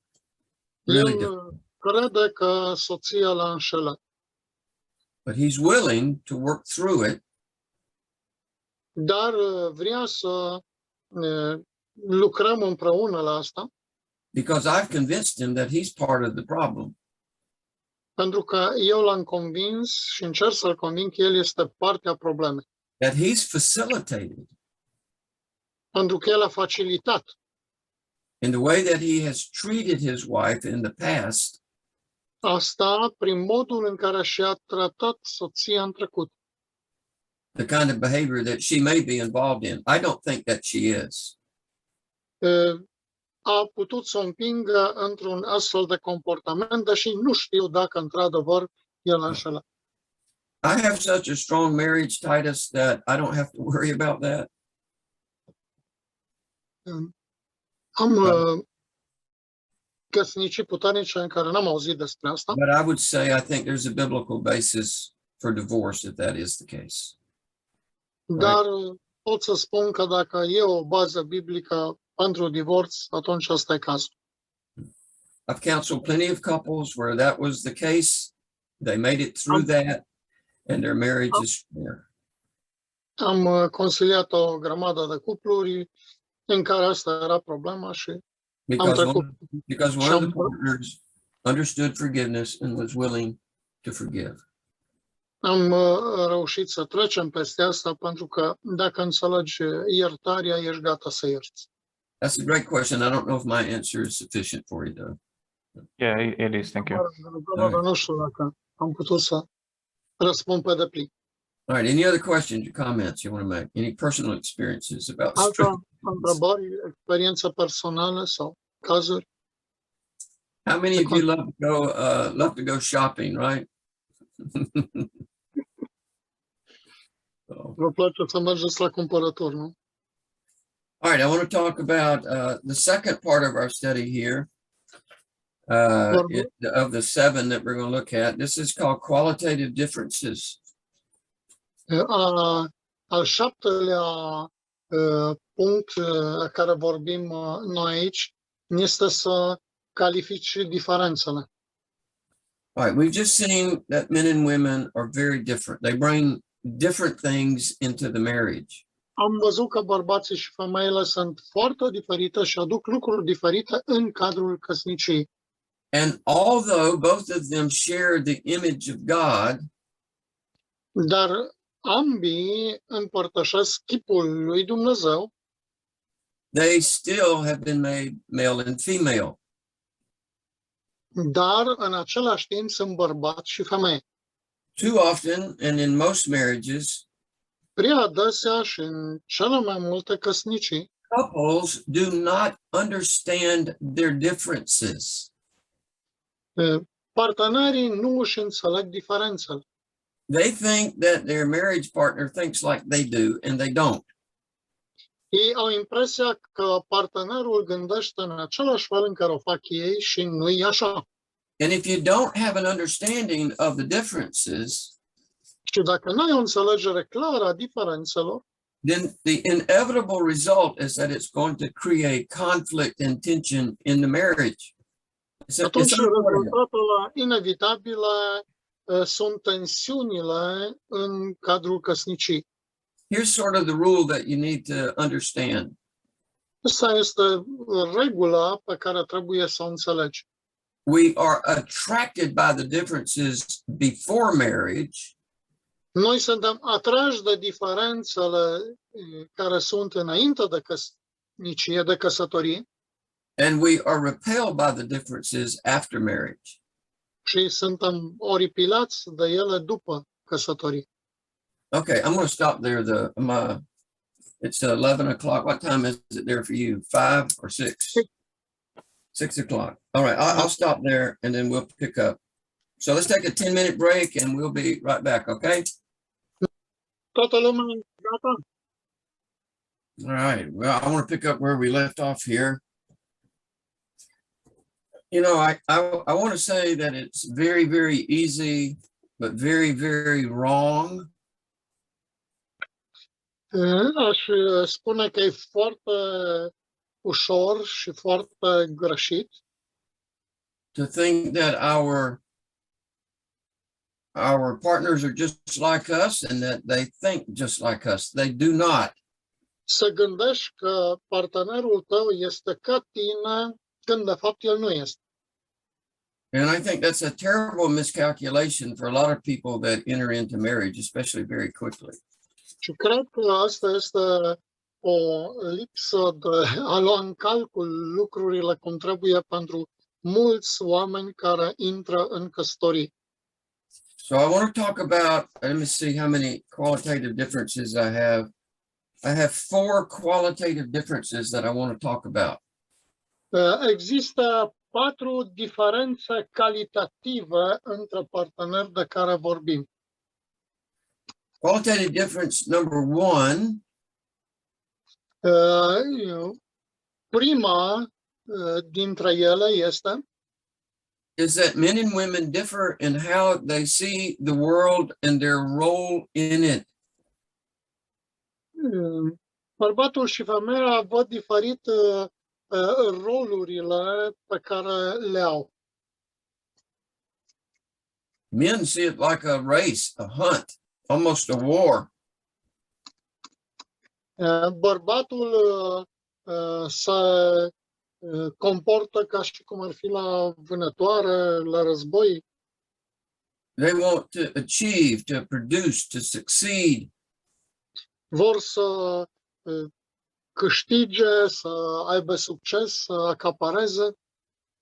They see themselves like warriors and achievers and providers.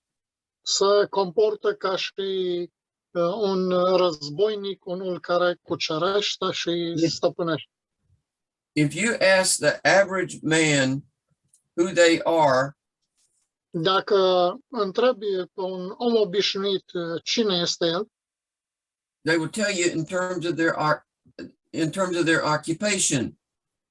îți va răspunde în termenii ocupației pe care o are. They say, I'm an architect, I'm a truck driver, I'm an engineer, Sunt arhitect, sunt șofer pe tir, sunt inginer, I manage a company, sunt manager de companie and they may deeply care for their families as intensely as their wives do. și poartă de grijă familiei mai intens decât o face soția. But in their soul, in their spirit, Dar în duhul lor, they want to achieve and succeed and win. vor să câștige, să acapareze, să aibă succes. God created us as males. Dumnezeu ne-a creat pe noi ca bărbați. Women are different. Femeile sunt diferite. Let me say this way, a lot of Christian women are different. Lăsați-mă să spun în felul ăsta. Multe femei creștine sunt diferite. They see the world as a family. Ele văd lumea ca o familie. And they see that their job is to nurture, it's to care, it's to shelter. Văd că rolul lor este să îngrijească, să poartă de grijă, să protejeze. They see themselves as peacemakers, as settlers. Să văd ca fiind făcătoare de pace, ca cele care așează lucrurile. They are more driven to relate, to associate, to cultivate. Sunt mai determinate să se relaționeze, să asocieze, să cultive. We go out to eat every Sunday after church with several couples. We've been doing this for a long time. De mult timp, în fiecare duminică după amiază, după servici, mergem la masă cu câte o familie. And it's amazing to me the difference of what the men talk about and the women talk about.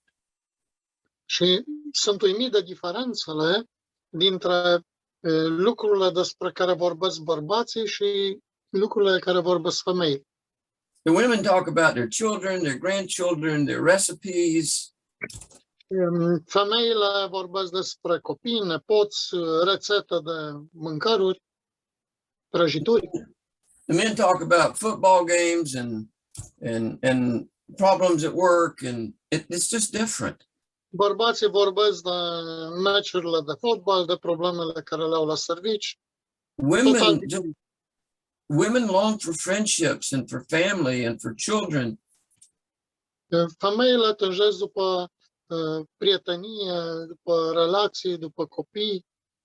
They are deeply connected to their home.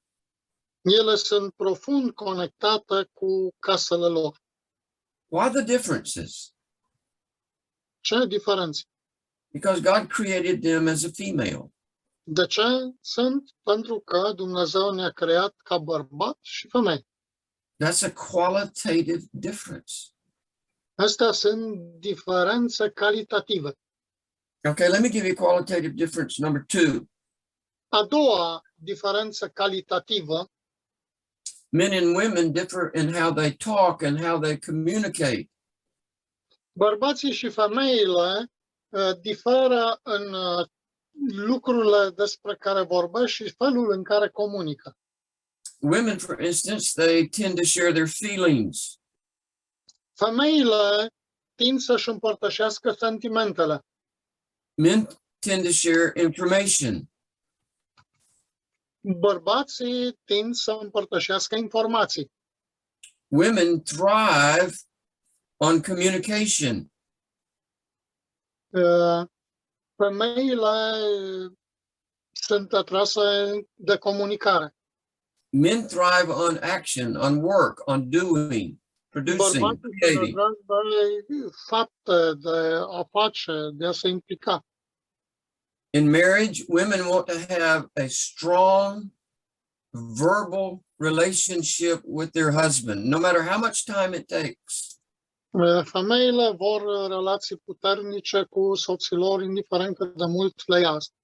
In fact, they've done a lot of studies on how much men talk in a day and how much women talk in a day. Am mai multe studii cu privire la cât de mult vorbesc bărbații și femeile în cursul unei zile. Men use about 20,000 words a day.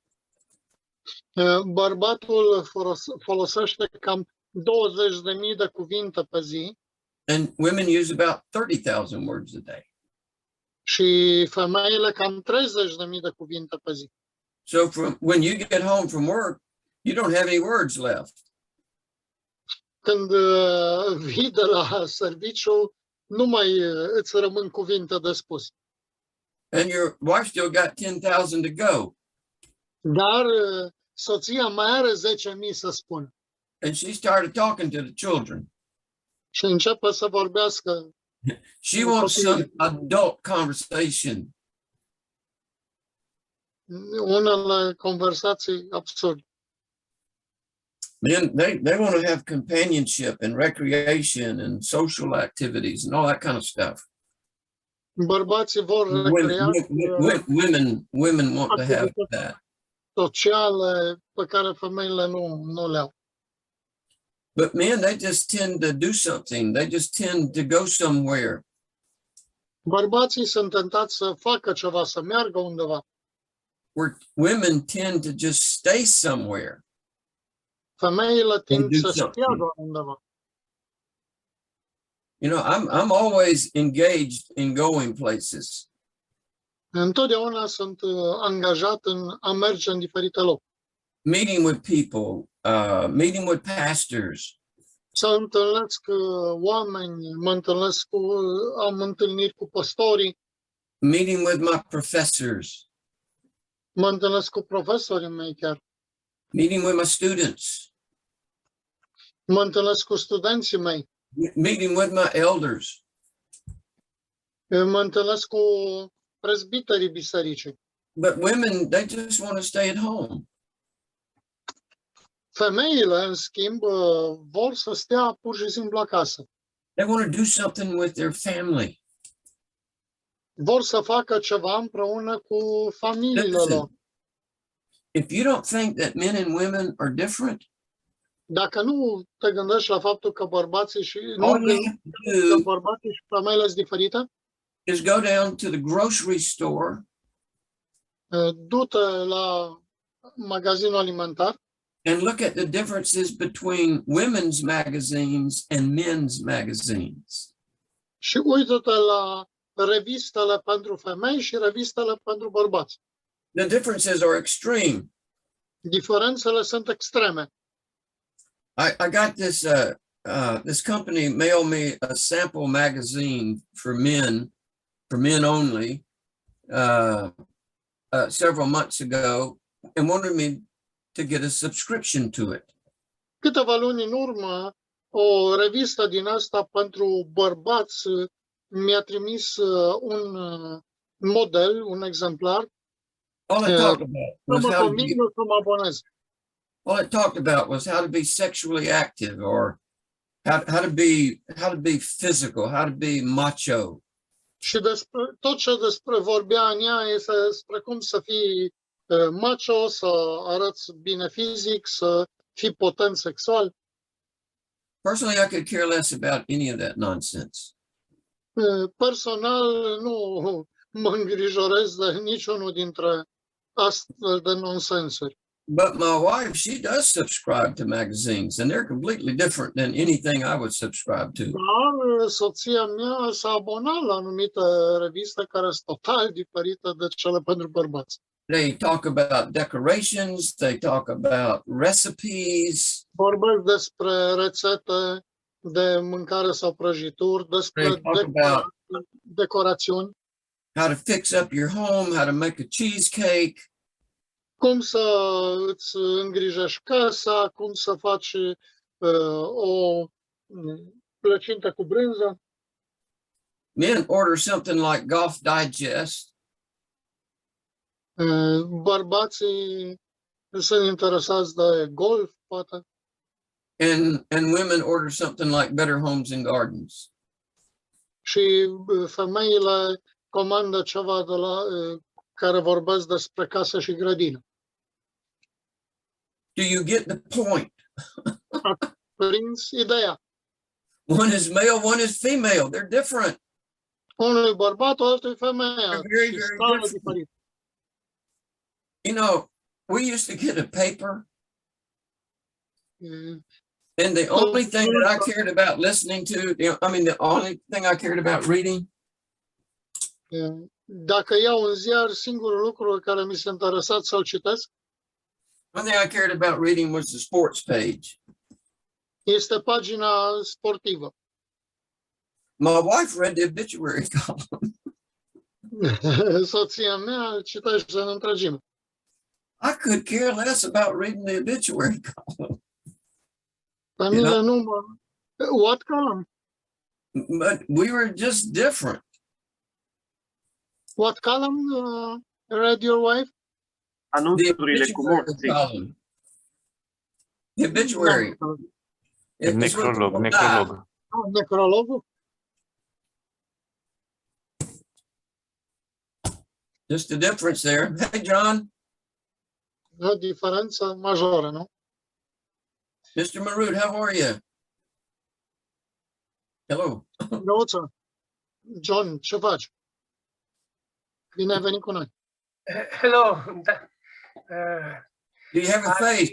I greet you. I cannot put my camera. Okay.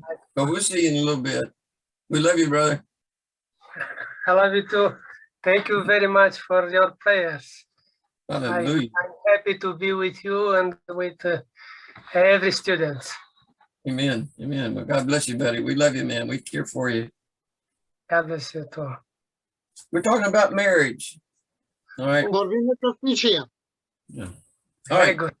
All right. We're talking about the qualitative difference number 3.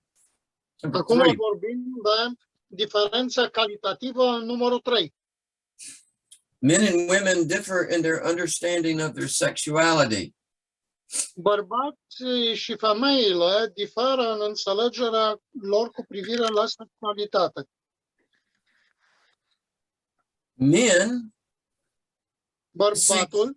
Men see sex primarily as a physical act.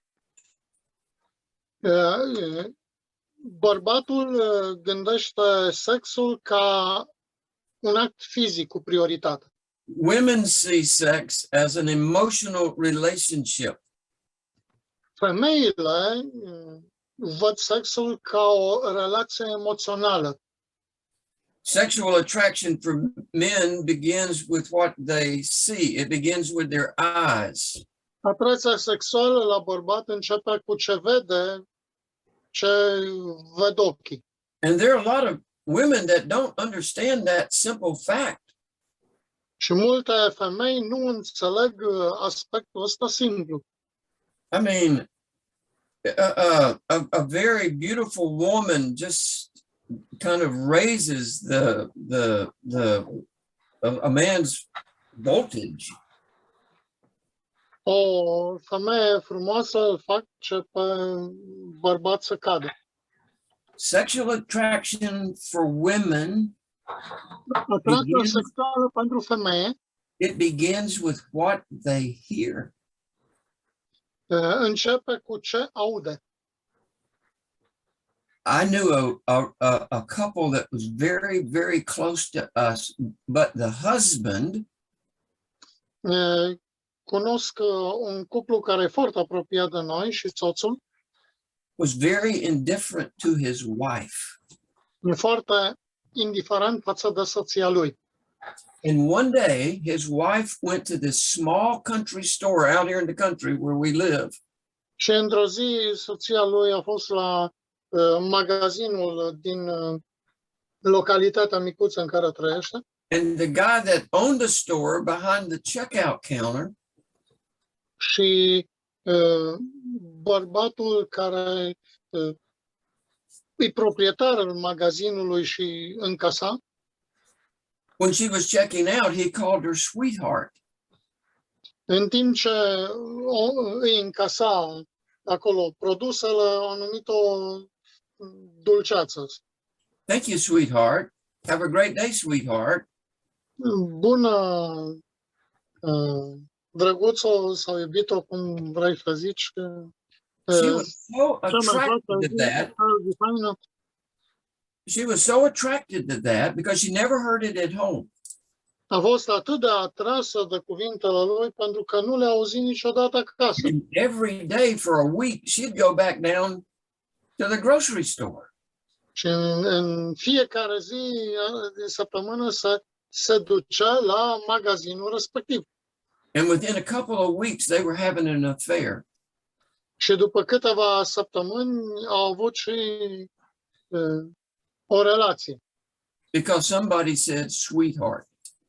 Pentru că cineva i-a zis dulceață. A man that has the gift of a tender talk Bărbatul a avut darul unei vorbiri așa cu lipici. that's what raises the woman's voltage.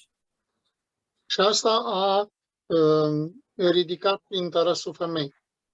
Man, I can't tell you how I talk to my wife. Și nu vă pot spune cum vorbesc eu cu soția mea. I mean, I talk to her in an emotional way. Eu vorbesc cu ea într-un mod emoțional. I tell her she's the most beautiful creature on the planet. Îi spun că e cea mai frumoasă She's the love of my life. creatură de pe planetă, dragostea vieții mele. I call her every affectionate term I can think about all day, every day. În fiecare zi încerc să îi spun tot felul de cuvinte afective. I say, you're not only beautiful on the outside, you're beautiful on the inside. Dacă nu ești frumoasă pe din afară, ești frumoasă pe dinăuntru. Oricum You ești are the frumoasă. love of my life. Ești iubirea vieții mele. I mean, she loves it. I love it. Și îi place să audă asta. It makes a difference.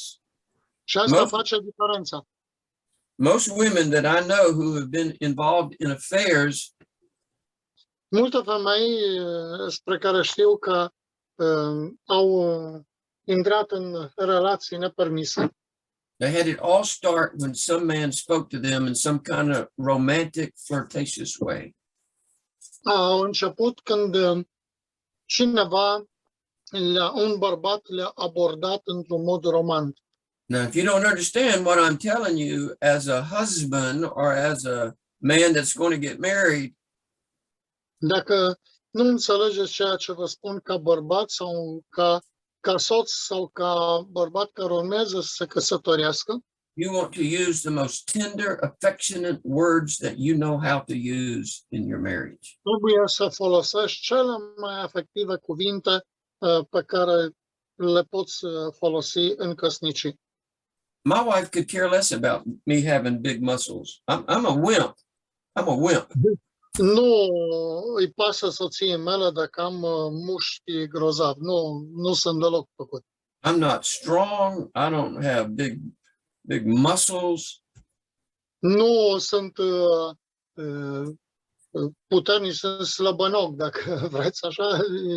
Nu am mușchi puternici, But as far as my wife is concerned, dar în ce privește pe soția mea, I'm all the man that she needs. sunt bărbatul de care ea are nevoie. Understand what I'm saying, guys? Anybody get this? Toți ați priceput ceea ce am spus? A man's sexual desire is often impulsive. He just thinks about it and he wants to do it. You know what În I'm talking general, about. instinctul sexual al bărbatului este impulsiv. It doesn't take much to arouse a man. Nu ia mult unui bărbat să aprindă, But it's different for a woman. It's different. dar e diferit pentru o femeie. Her desire is much more selective. Dorința ei e mult mai selectivă. She responds to words, to caring. Ea răspunde la cuvinte și lucrurile care au She responds to important. personality, care țin de personalitate. and especially the fact that somebody Și mai ales de faptul că cineva finds her attractive. o găsește atractivă. It makes her want to know that person better. Și asta o face pe ea să dorească să cunoască mai bine persoana respectivă. That's why a husband ought to constantly be telling his wife how attractive she is. De aceea, bărbatul trebuie să-i spună mereu soției cât de atractivă este. The first thing that I told my wife this morning when she got up, the first thing that Primul came out of lucru my care am mouth, spus soției mele azi dimineață, când I am had, văzut-o, I had taken a shower early, am făcut duș mai fed devreme, the dog, fed the cats, am purtat de grijă la animale and I heard her get up, și când am auzit că s-a sculat and I went into the room. și am intrat în cameră, I said, "You're absolutely beautiful in the morning when you get up." ești absolut frumoasă dimineața când te scoli. Let me look at this in the ways that men and women pervert sexual desires. Okay. Haideți să privim în felul în care oamenii pervertesc dorințele sexuale. In my culture, where I live, În cultura în care eu trăiesc, the epitome of male lust is pornography. epidemia bărbaților e pornografie. I cannot tell you how many men I have dealt with that are involved in pornography. Nu I vă just pot can't tell spune you. cât bărbați sunt implicați în pornografie. Pornography is full of nudity, exploitation, sexual intercourse. Pornografia ține de nuditate, expunere trupească, relații sexuale. It's even full of rape. E plină de viol. It doesn't make any difference to the man who he's looking at when he's watching pornography. It doesn't matter to him. Nu e nicio diferență între lucrurile la care se uită atunci când e vorba de pornografie pentru bărbați. They don't know the person. They don't care about knowing the person. Nu cunosc persoanele și nu le pasă de persoanele respective. Now, there's been a change in the culture Dar există o schimbare în cultură with the LGBTQ movement. cu mișcarea asta LGBTQ. But when I was growing up, women were not addicted to pornography like men are. Când eu am crescut, femeile nu erau dependente de pornografie ca I think bărbați. the rise of lesbianism has changed that. Dar cred că lesbianismul a schimbat asta. Bisexuality has changed that. Bisexualitatea a schimbat asta. In America, the epitome of female lust is the afternoon soap operas that are on TV. Epidemia adicției femeilor de pornografie este în creștere puternică și la televizor. And you can tell that it's geared to women by the advertisements. Și există chiar reclame legate de asta. They're full of drama, they have romance, they have intrigue, they have adultery. O grămadă de drame, de intrigi, de adulter. Everything is relational. Totul este relațional.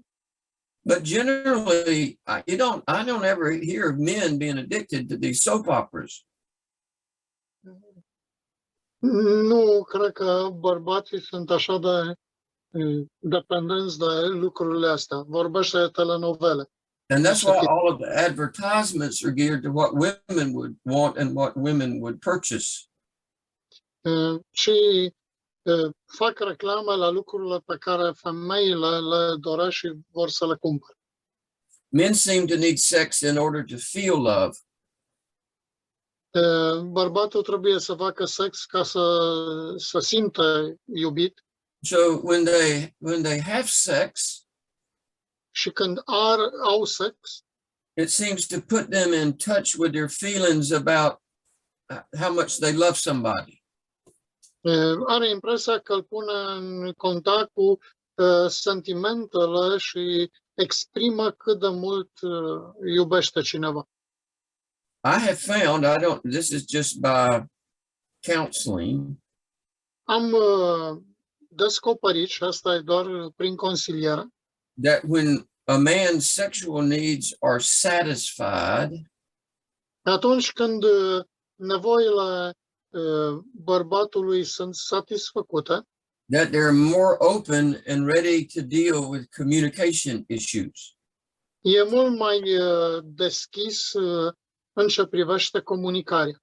And their interest in their marital relationship actually increases.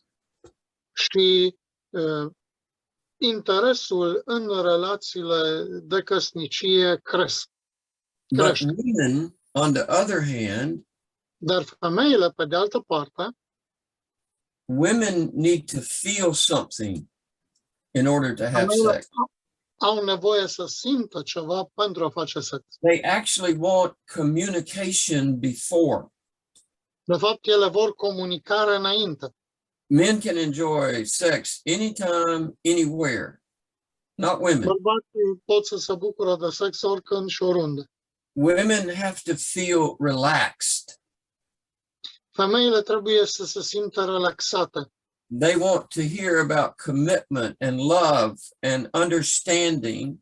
Vor să audă despre dedicare, dragoste, înțelegere.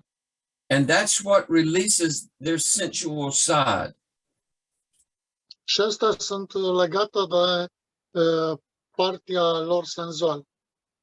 One of the hardest things that I have to do when I deal with men Unul dintre cele mai grele lucruri pe care trebuie să le fac atunci când am de-a face cu bărbați is that they need to take time to listen to their wives. este că ei trebuie să-și facă timp să asculte la soțiile lor. Women want to feel understood before they engage in sexual activities. Femeile vor să fie înțelese înainte de a se angaja în relația sexuală. Okay, the last qualitative difference Ultima diferență calitativă is that men and women differ in the way that they handle stress. e că bărbatul și femeia diferă în ce privește modul în care se raportează la stres. When something stressful is happening to a man, he normally just wants to be alone. Just leave me alone. De obicei, când se întâmplă ceva bărbatului, el preferă să fie singur. Spune, lasă-mă în pace, lasă-mă singur. Women, on the other hand, are the exact opposite. Femeia, pe de altă parte, este exact opusul. They want to share their feelings, whether their husband wants to listen or not. They have to talk about it. Ele vor să-și împărtășească sentimentele, fie că bărbatul le ascultă, fie nu. And if you're not willing to talk to them, they'll find somebody that is. Și dacă nu ești dispus să o asculți, va găsi pe altcineva dispus să o asculte. They want their husband to understand how they feel about something. Ei vor să înțeleagă ele vor ca soții lor să înțeleagă ce simt ele cu privire la ceva. I think what frustrates a wife more often than not Cred că ceea ce frustrează cel mai adesea o soție is that their husbands don't explain to them what they're doing or why they are doing it. este faptul că soții nu le spun de ce fac sau cum fac lucrurile respective. Communication is absolutely critical to the wife. It's not critical to the Comunicarea husband. este absolut critică pentru soție. The husband just walks out, he disappears, they're off to go do something. Bărbatul iese afară, dispare și își găsește de lucru ceva. If I have to go in town to get something, Dacă trebuie să mă duc în oraș să cumpăr ceva, I let my wife know when I get there. îi spun soției când plec, I let my wife know when I'm leaving. vreau să știe când plec de acasă And I let her know what I did. și o las să știe când am făcut. I'm always communicating to her, always. Întotdeauna comunic cu ea. I don't want her to ever wonder about what it is that I'm thinking or what it is that I'm doing. Nu vreau să-și facă griji cu privire la unde sunt și ce fac. So men just get alone to find solutions to their problems, to sort things out, to think things over. Bărbatul caută soluții să facă diferite lucruri, eu știu, sortează lucrurile și face treaba. And for a woman, that's incredibly frustrating. Și asta este frustrant pentru o femeie. She wants to talk. Ea vrea să vorbești cu ea. She wants to hear. She wants to listen. Vrea să audă, să asculte ce îi spui. She wants to work things out together. She wants to share her emotions. Vrea să faceți lucrurile împreună, să împărtășești emoțiile. And too often, that's exactly what frustrates the man. Și prea adesea asta e exact ceea ce îl frustrează pe bărbat. He doesn't want to talk. He wants to just think through it. Pentru Come că up el with a nu vrea să solution. vorbească, vrea doar să facă treaba și atât. And just move on. Și să meargă mai departe. Listen to me very carefully. Ascultați-mă cu mare atenție.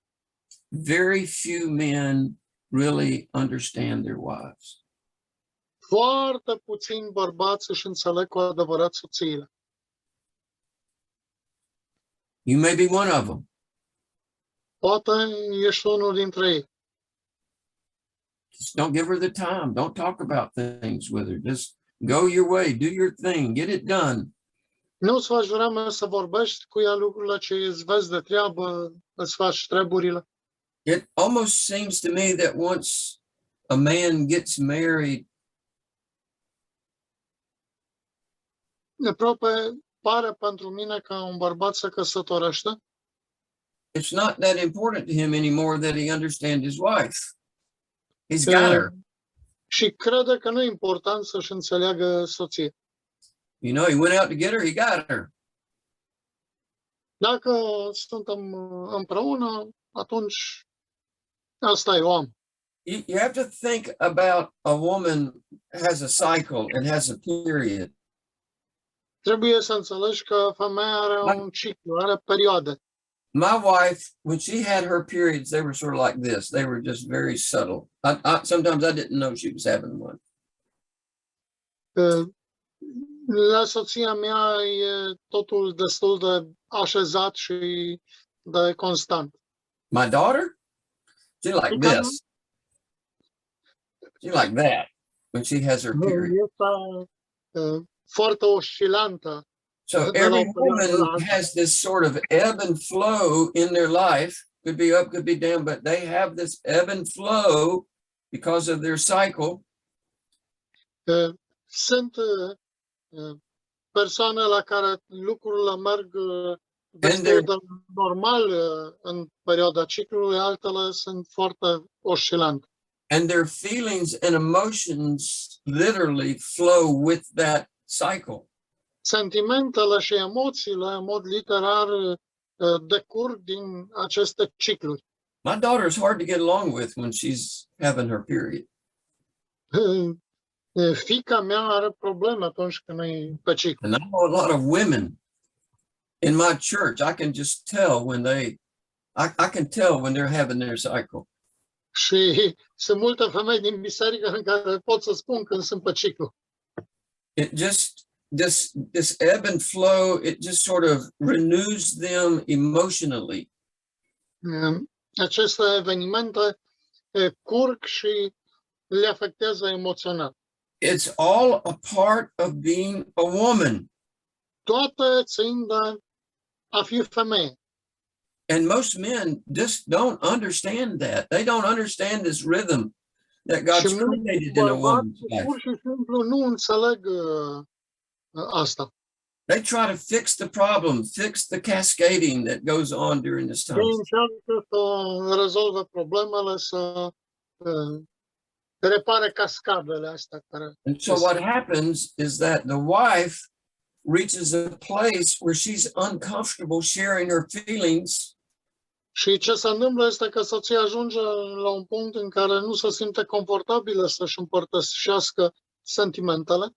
Because she knows that her husband is not going to be understanding. Pentru că știe că soțul nu o va înțelege. Husbands, you need to train yourself to listen and accept and understand your wife. Bărbaților, trebuie să căutați să vă înțelegeți soțiile, să le cunoașteți. Let them ascend emotionally and descend. Just let them do that. Să lăsați-le să fie ascendentă și descendentă în emoții. I'm 74 and my wife is 73, so we don't have that problem, right? Eu v-am spus că soția mea nu are probleme. But if you're still young and your wife can still have children, you're going to have that. Dar dacă e tânăr și soția mai are și copii, o să vedeți fluctuațiile astea. All right. I want to talk about part 3. I want to talk about the needs of a husband. Any questions on that section? Vreau să vorbesc acum de nevoile soțului. All right. I want to talk about the needs of a husband. Vorbim de nevoile soțului.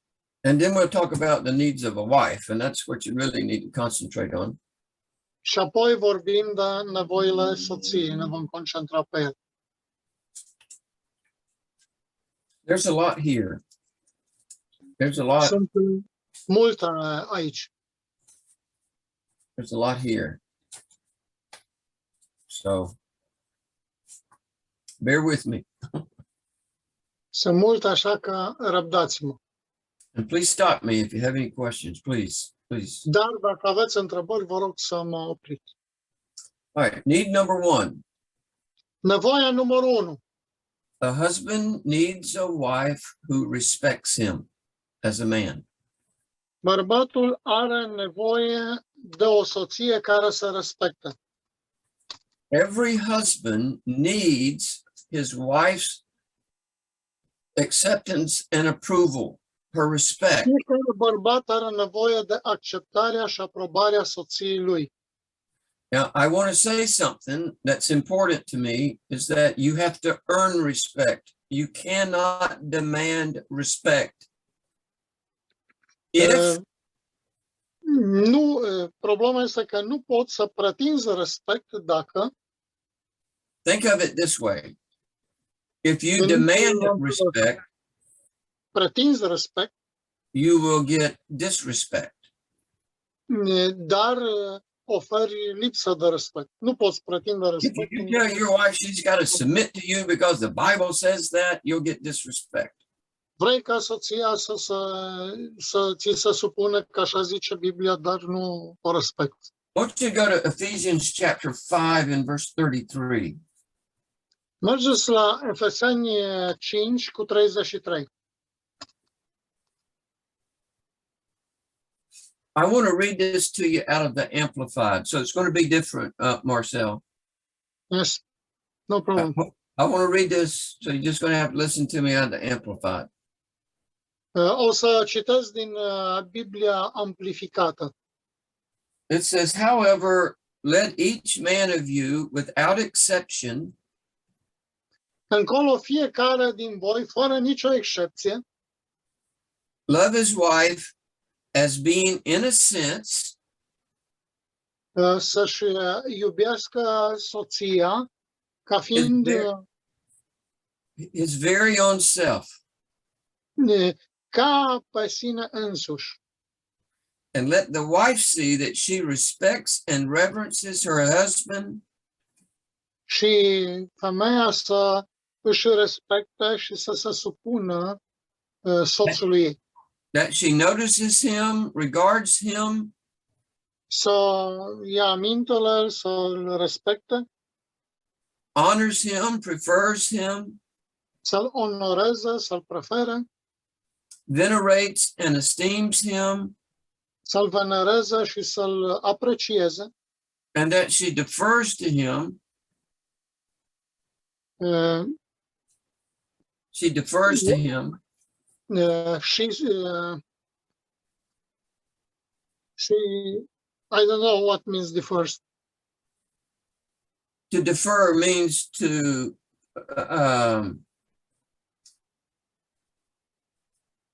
it means to put him first. Să-l pună pe primul loc. Praises him and loves and admires him exceedingly. Să laudă și să-l aprecieze enorm.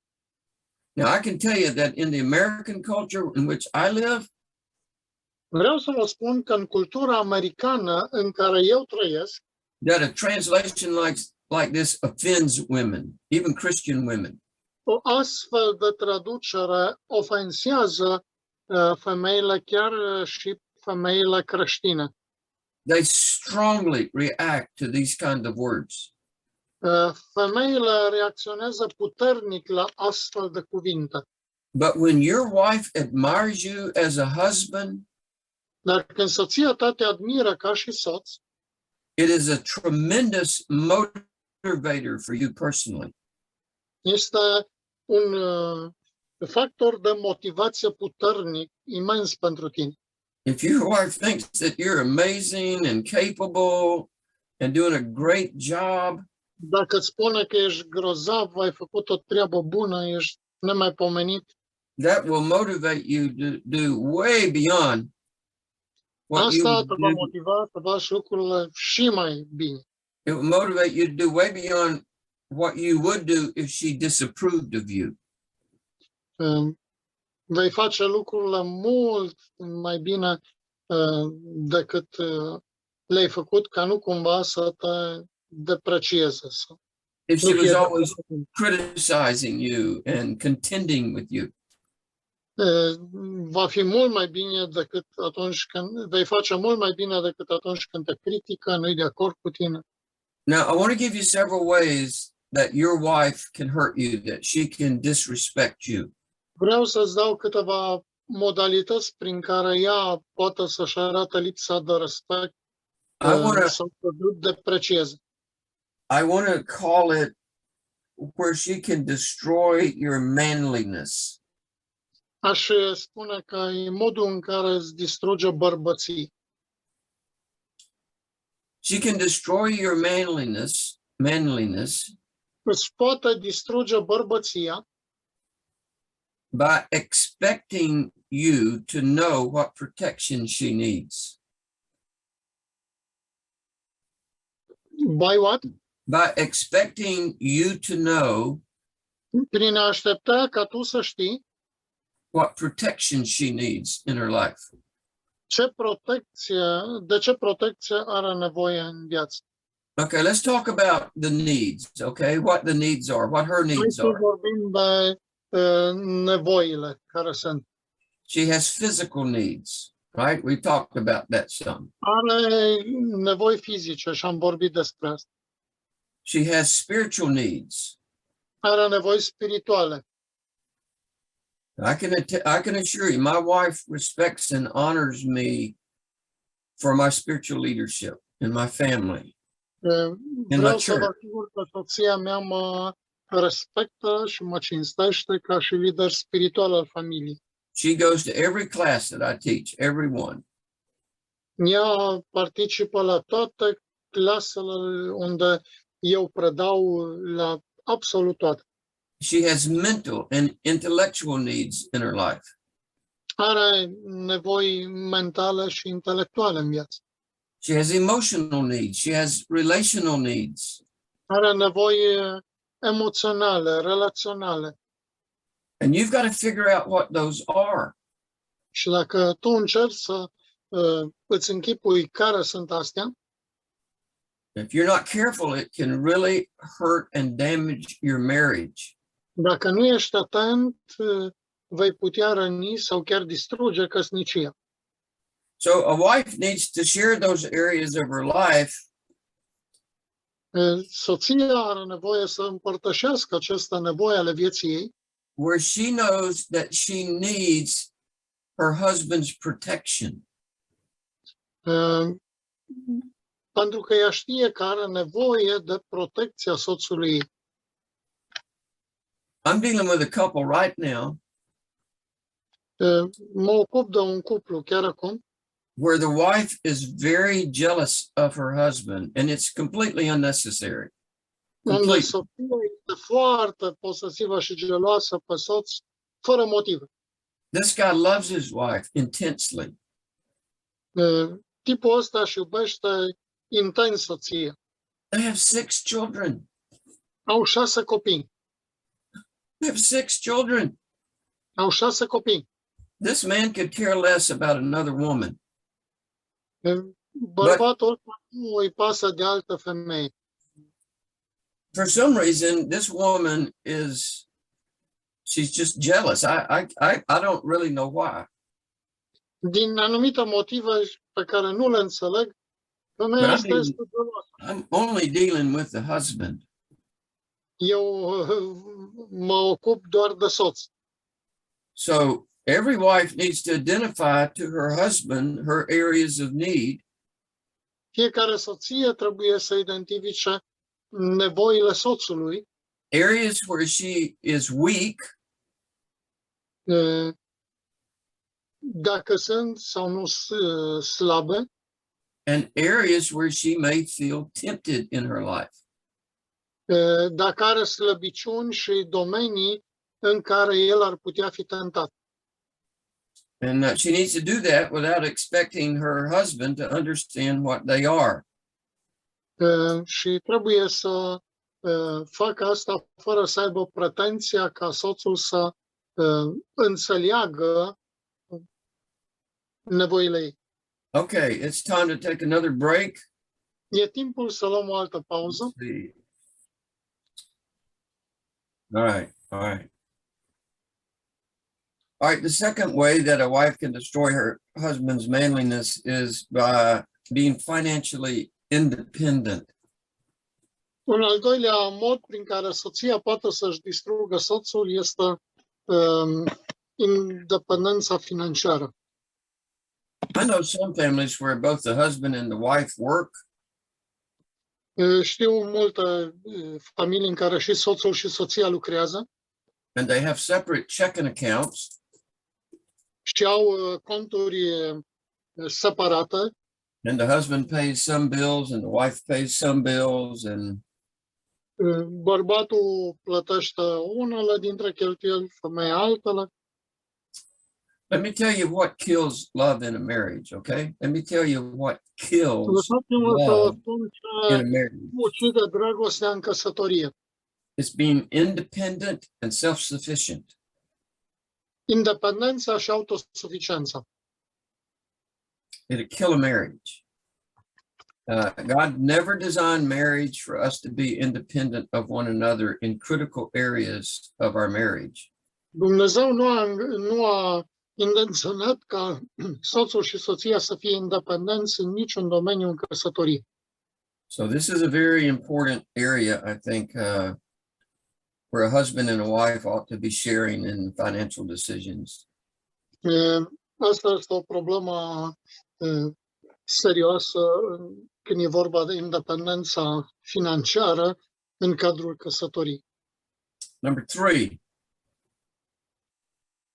a wife destroys her husband's manliness by greater loyalty to outside leadership. Femeia distruge căsnicia și autoritatea soțului când ea se supune conducerii altcuiva în afara soțului. I'm going to give you a list of who that could be in your life or anybody's Vă life. pot da o listă cine pot fi aceștia în afară. It could be a pastor or a leader in your church. Poate fi un păstor sau un lider din biserică. It could be men or women Bible teachers.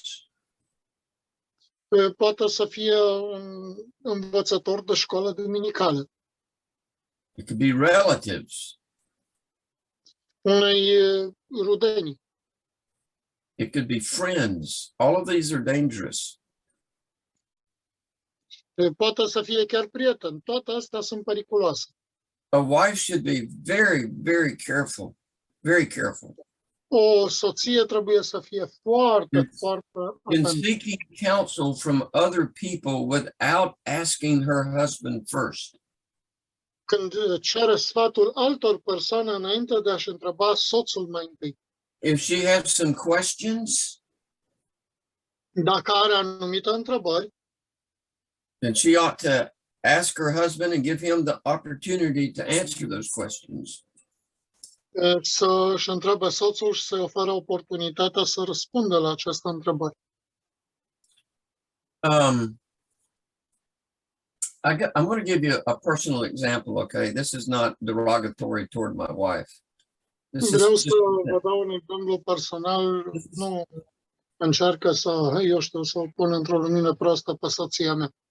It's something happened in our marriage over 30 years ago. So it's a long time ago.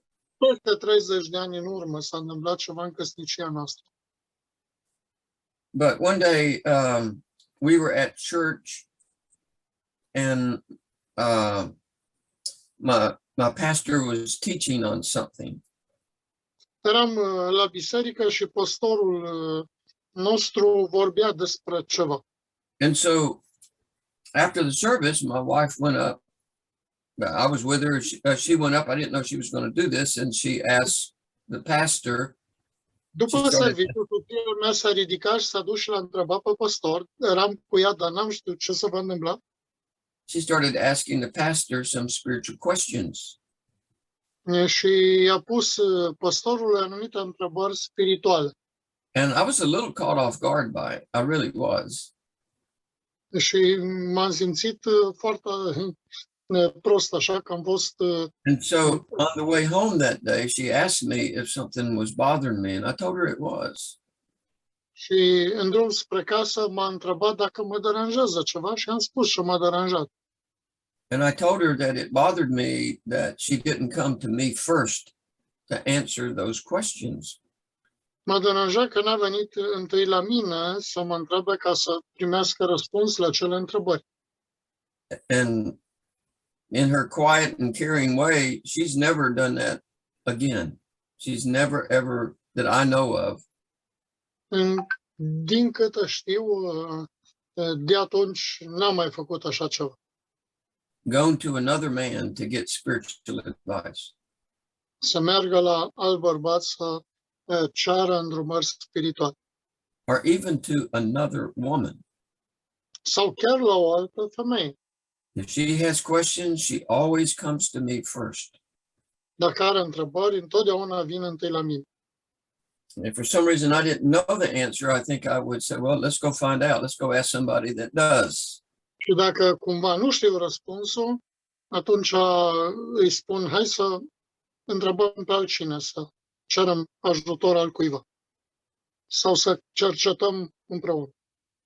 Another way that a wife destroys her husband's manliness Un alt mod în care soția poate distruge bărbăția soțului is by resisting his decisions in her spirit. este să se opună în duhul ei sfaturilor lui, Like resisting his decisions in her spirit. So deciziilor lui în duhul ei. what you will find is that a wife's spirit controls her husband's ambitions. Ce vei descoperi este că duhul soției va controla ambițiile soțului.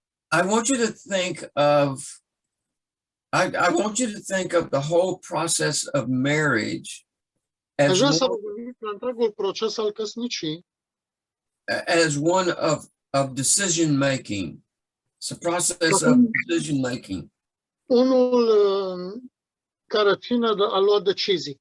We make decisions on where to live, what to buy, Luăm decizii cu privire la unde să locuim, ce să cumpărăm, what clothes to wear, where to go on vacation, ce haine să purtăm, încotro să mergem în vacanță, where to attend church, concediu, unde să mergem la biserică, where to work, what business to start, ce afacere să pornim, how many kids to have, how to spend our money, câți copii să avem, cum să cheltuim banii, what to do on the weekend, where to go to eat. ce să facem în weekend, unde să mergem să mâncăm.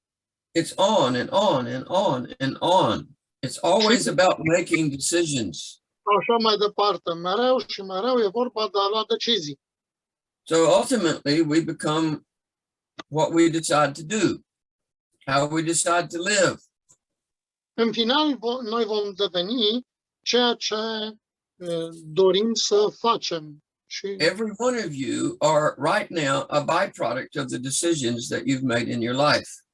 fiecare dintre noi suntem rezultatul deciziilor pe care le-am luat în viață. I teach it this way at my church. Am învățat biserica în felul următor. We make our decisions and then our decisions make us. Noi luăm deciziile și deciziile alea ne fac pe noi să fim ceea ce sunt. Your decisions shape you, they make you. Deciziile pe care le luăm ne modeliază pe noi, They define you. ne definesc. And the more that a wife resists this Și cu cât process se of potrivește mai decision mult making, soția în luarea acestor decizii, the less motivated the husband is going to be to love her. cu atât îl va motiva mai puțin pe bărbat să o iubească. Many women, they win the battle, but they lose the war. Multe femei câștigă bătălia, dar pierd război. They get what they want, but they lose what they need. Ajung să aibă ceea ce vor, dar pierd ceea ce au nevoie. So, and a lot of that comes by always disagreeing with your husband's decisions. De multe ori există femei care mereu se opun deciziilor soților lor. The more that she resists his decisions, Cu cât se împotrivesc mai mult deciziilor soțului, the less he will want to give her any input. cu atât vor primi mai puțin input. And what will happen is that she will begin to take things into her own responsibility. Și ce se va întâmpla este că el va face lucrurile de capul lui. Nu mai And cere the more sfat. that she takes, and the more that she takes matters into her own hand, Și cu cât va lua ea lucrurile în mâinile ei, mai mult, the more the husband is going to surrender other areas of responsibility to her. This is bad. cu atât mai puțin soțul va dori să-i predea responsabilități. Now, I want to say to you that when you have a good marriage, Vreau să vă spun, dacă ai o căsnicie bună, you have a strong marriage, dacă ai o căsnicie puternică, you always make decisions together. întotdeauna, dacă vrei să fie puternică căsnicia, luați deciziile împreună. We never, ever make a major decision without having perfect unity about it. Niciodată nu am luat decizii majore cu o unitate perfectă, 100%. I think Eu cred that what destroys a marriage more than anything else că ce distruge o căsnicie mai mult decât orice altceva is a wife who is contentious. este o soție care este bătăioasă. It's a wife who's always arguing, always debating, always O questioning. soție care tot timpul argumentează și se ceartă. And who's never able to really trust her husband or his decisions. Și niciodată nu are încredere în deciziile soțului ei. Why don't you turn to Proverbs chapter 21? Aș vrea să deschidem la Proverbe 21 And I want to read you 4 verses that deal with a contentious spirit that a woman may have.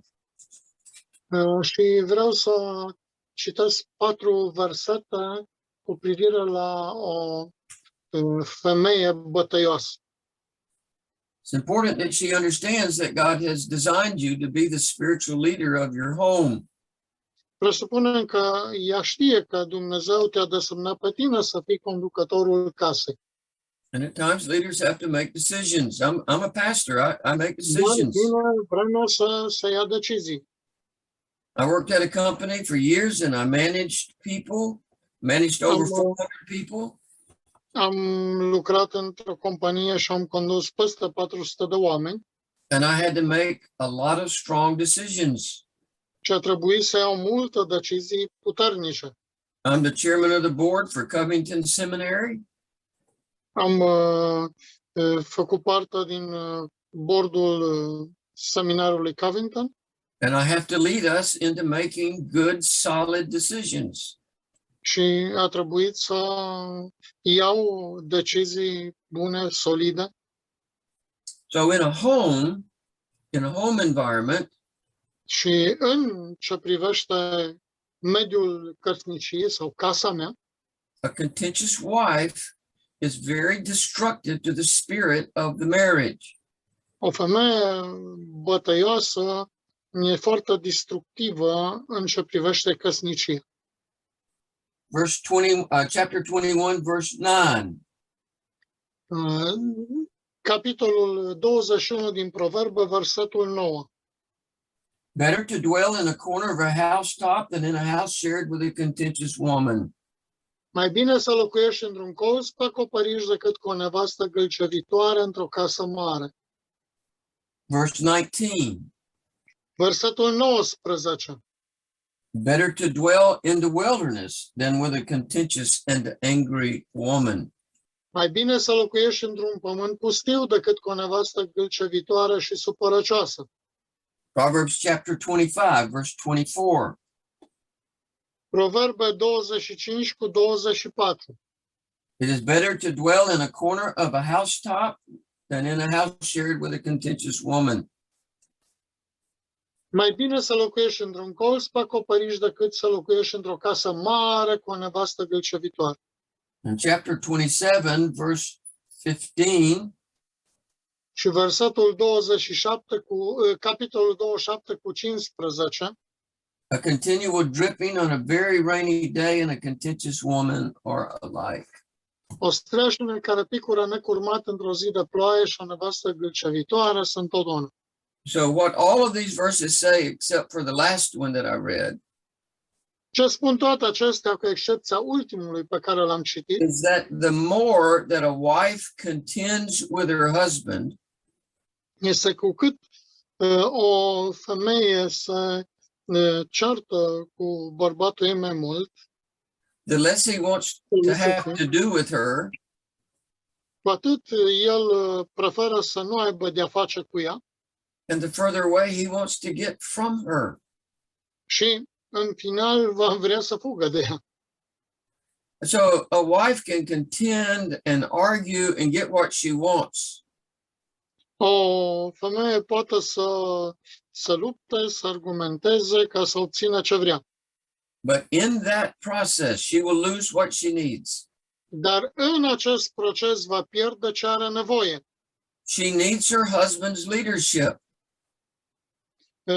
Are nevoie de conducerea soțului ei. Here's what contention does. Listen Uitați carefully. de ce face spiritul ăsta de luptă. Contention destroys intimacy. Luptele astea distrug You gotta intimitatea. write that down. Contention destroys intimacy. Luptele, frământările distrug intimitatea. It will destroy her husband's desire for lovemaking. Și distruge dorința soțului de a o iubi. The Bible says here he'd rather be in the attic or dwell in the wilderness or in the corner of a housetop. Mai bine să locuiești în pustiu sau într-un colț pe acoperiș. He'd rather do all of that than be in bed with a contentious woman. E mai bine decât să stai cu o nevastă gâlcevitoare, bătăioasă. The key for the wife for resolving differences, this is a key word, Cuvântul cheie pentru soție, pentru a rezolva diferențele, is she needs to learn how to make a godly appeal. este să învețe să facă un apel evlavios. If my wife disagrees with me on something, it's okay. Dacă soția mea nu e de acord cu mine cu ceva, As long as she presents it to me in the right way. Încearcă să îmi prezinte lucrurile într-un mod corect. All right. Need number two. Numărul 2. Nevoia numărul 2. A husband needs a wife Soțul are nevoie de o soție who accepts him as a leader care să-l accepte ca lider and believes și care să creadă in his God-given role and responsibilities. în rolul și responsabilitățile date lui de Dumnezeu. Just for the wife's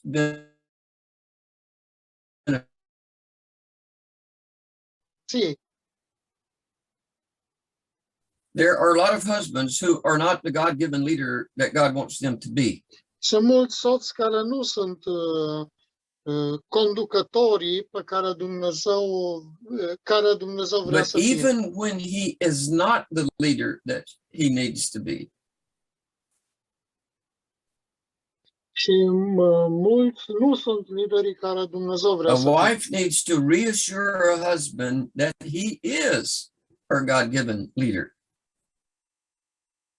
Soția trebuie să reasigură pe soț că el este cel pe care Dumnezeu l-a însărcinat She cu needs to conducere. constantly be reaffirming to him or affirming to him Soția trebuie ca în mod constant să what God reafirme has called him to be. la ce l-a chemat Dumnezeu And să I fie. would say that her godly affirmation Și aș putea spune că afirmațiile sale ei evlavioase is what God uses to reinforce that reality to him. este ceea ce Dumnezeu folosește să reaccentueze realitatea pentru el.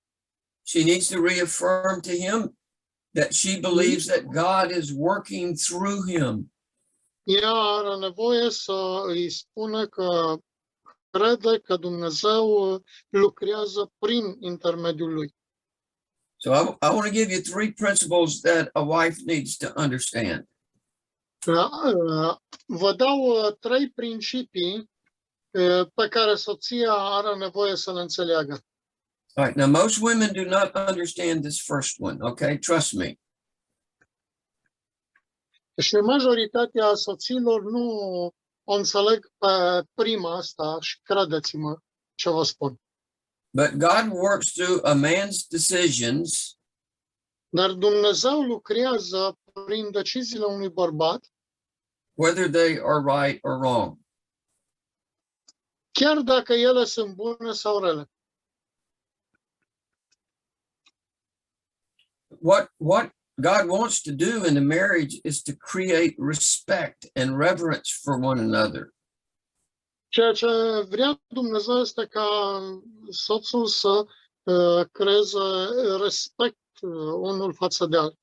So if we already know that a man is going to fail, Și dacă deja știm că bărbatul va falimenta at different times in his life, in his decision making, în diferite momente ale vieții când ia decizii, we still know that God is going to work through him. știm totuși că Dumnezeu continuă să lucreze prin el. Number 2, Numărul 2. this is very important to me. Asta e foarte importantă pentru mine. What a husband's bad decisions does Când bărbatul ia decizii rele, is that it reveals specific needs in his life revelează anumite nevoi specifice în viața lui and it allows the wife și îi permite soției to be used by God să fie folosit de Dumnezeu, in providing the help and the support that he needs. să fie folosită de Dumnezeu în a oferi suport pentru nevoile lui. She gets to be his helper. She gets to be his helpmeet. Ea este ajutorul lui, ajutor la nevoi. This greatly strengthens the marriage relationship. Astea sunt lucruri foarte importante pentru că pot distruge relațiile de căsnicie. In fact, De fapt, she will find that the more encouragement she is to her husband when he fails, ea va fi mai încurajată atunci când soțul falimentează, the more he will love her. pentru că în felul acesta el o iubește mai mult. Love and loyalty can only be demonstrated through adversity. Dragostea și loialitatea poate fi demonstrată doar prin diversitate. This takes a lot of discipline on a woman's part, Și asta ia multă disciplină din partea femeii. but Cere it multă disciplină. is very, very powerful E very foarte, powerful. foarte puternic. when she supports him when he makes bad decisions. Și trebuie să fie puternică pentru a-l susține atunci, chiar și atunci când ia decizii greșite. Number 3, Numărul 3 this is not need 3, this is just under need 2, but este sub punctul 2. Deci a wife will find that the more she trusts her husband, o soție va afla că cu cât se încrede mai mult în soțul ei, the more careful he will be in giving her direction. cu atât va fi mai atent în a asculta deciziile ei. I trust my wife so much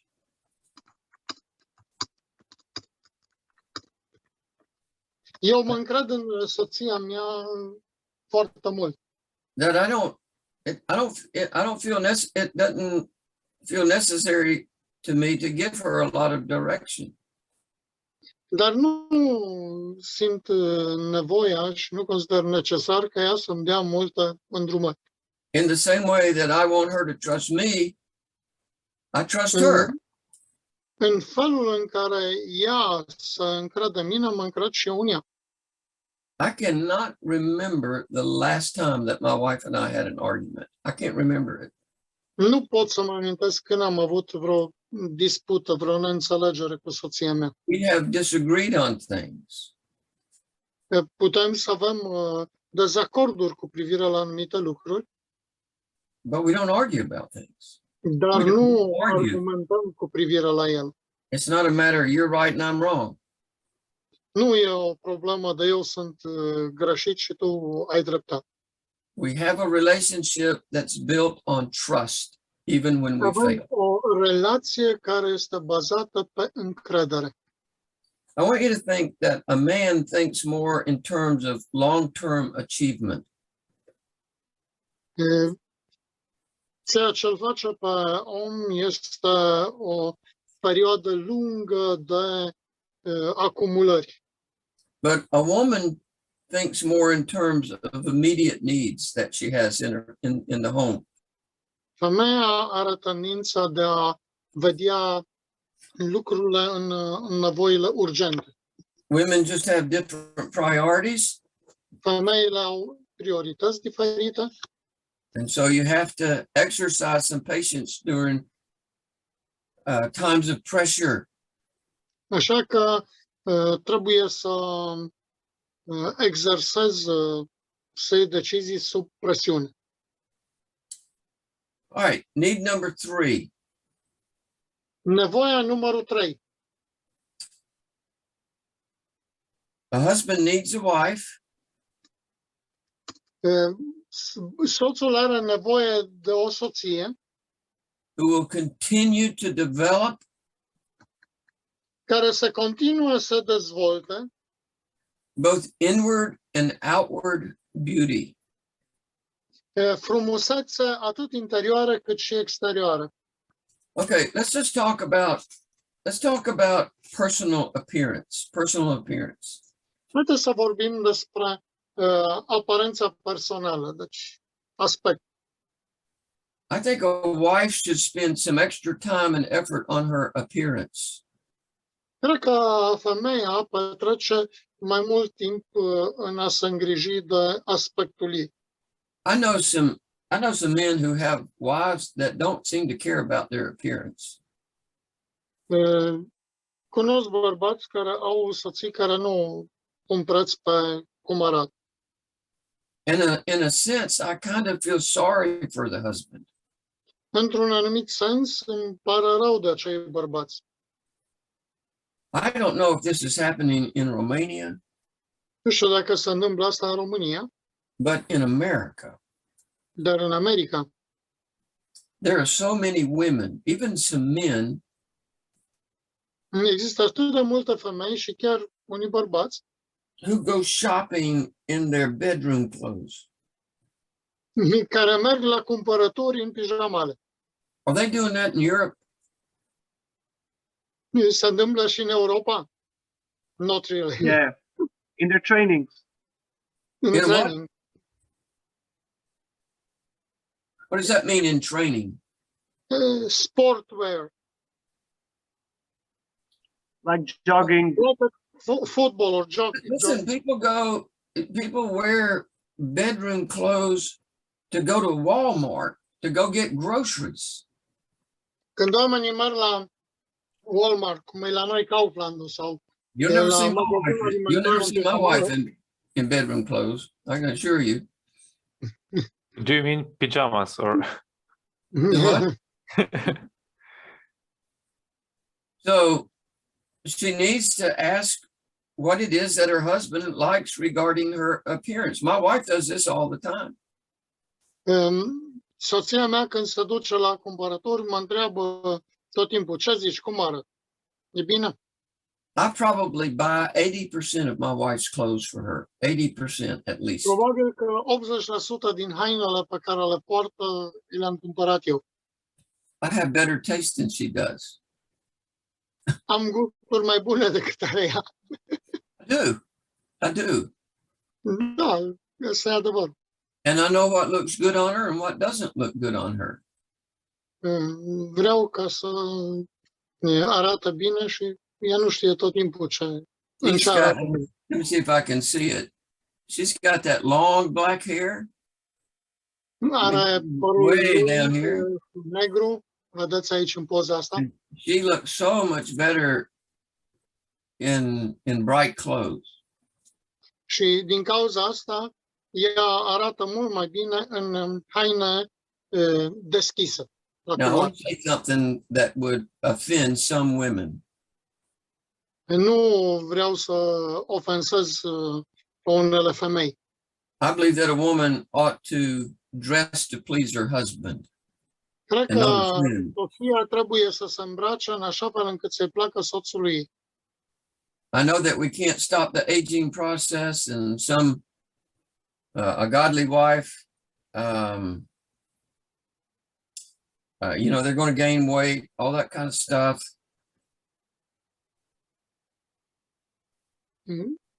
O femeie evlavioasă trebuie să aibă lucrurile în așa fel, But she needs to make the effort to look as much like the woman that you fell in love with.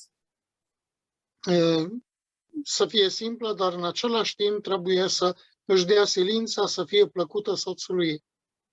I'm going to give you two reasons why wives need to be attractive for their Vă dau husband. două motive pentru care o soție trebuie să fie atractivă. The first Primul is that if the wife does not look good, her husband's not going to look much. pentru că dacă nu arată bine, soțul nu se prea uită la ea. And when he does look, Și când ea arată bine, he's not going to be very excited about what he sees. când nu arată bine, el nu va fi prea încântat cu privire la ceea ce vede. It gets back to the fact that men are much more stimulated by what they see. Bărbatul este în general stimulat de ceea ce vede. That's the way God made us. Așa ne-a făcut Dumnezeu. And so it takes a great deal of discipline on a man's part to guard his thought life. Așa că bărbatul trebuie să investească în a se disciplina în ce privește gândirea. So because a man is visually stimulated, Deci pentru că un bărbat este stimulat vizual, the wife needs to be sure that she's the one that's stimulating them, right? soția trebuie să se asigure că este cea care îl stimulează. That's one of the reasons I help buy my wife's clothes. Ăsta e motivul pentru care eu am cumpărat haine soției mele. Did you know that most men Știți că cei mai mulți bărbați commonly express more enthusiasm for their wives în mod normal exprimă entuziasm față de soțiile lor, when the wife has taken time to be attractive? când soția își face timp să se facă atractivă. And if he doesn't say much about his wife, Și dacă nu putem spune, nu poate spune asta despre soția lui, it may be because he doesn't see anything attractive in her. probabil este pentru că nu vede nimic atractiv la ea. Okay, reason number 2. Motivul numărul 2, I know this is going to sound very unspiritual, so please forgive me. You can adjust it. All right. dacă pare foarte nespiritual, ajustați-o, îmi cer scuze pentru. I think it's just a simple matter of pride. Just a simple matter of pride. Să fie o simplă problemă de mândrie. When we go somewhere, I want my wife to look attractive. Dar când merg undeva, vreau ca soția mea să arate bine, să fie I don't want her to atractivă. look like she just got out of bed or been working all day. Nu vreau să pară că s-o sculat din pat sau că e de la cum a muncit toată ziua prin grădină. I don't want her to be wearing outfits that show every ripple in her body. Nu vreau să arate zbârciturile de pe trupul ei. Listen, if you doubt that men feel this way, Dacă vă îndoiți că bărbații gândesc în felul acesta, then I encourage you just to go back and read the Song of Solomon.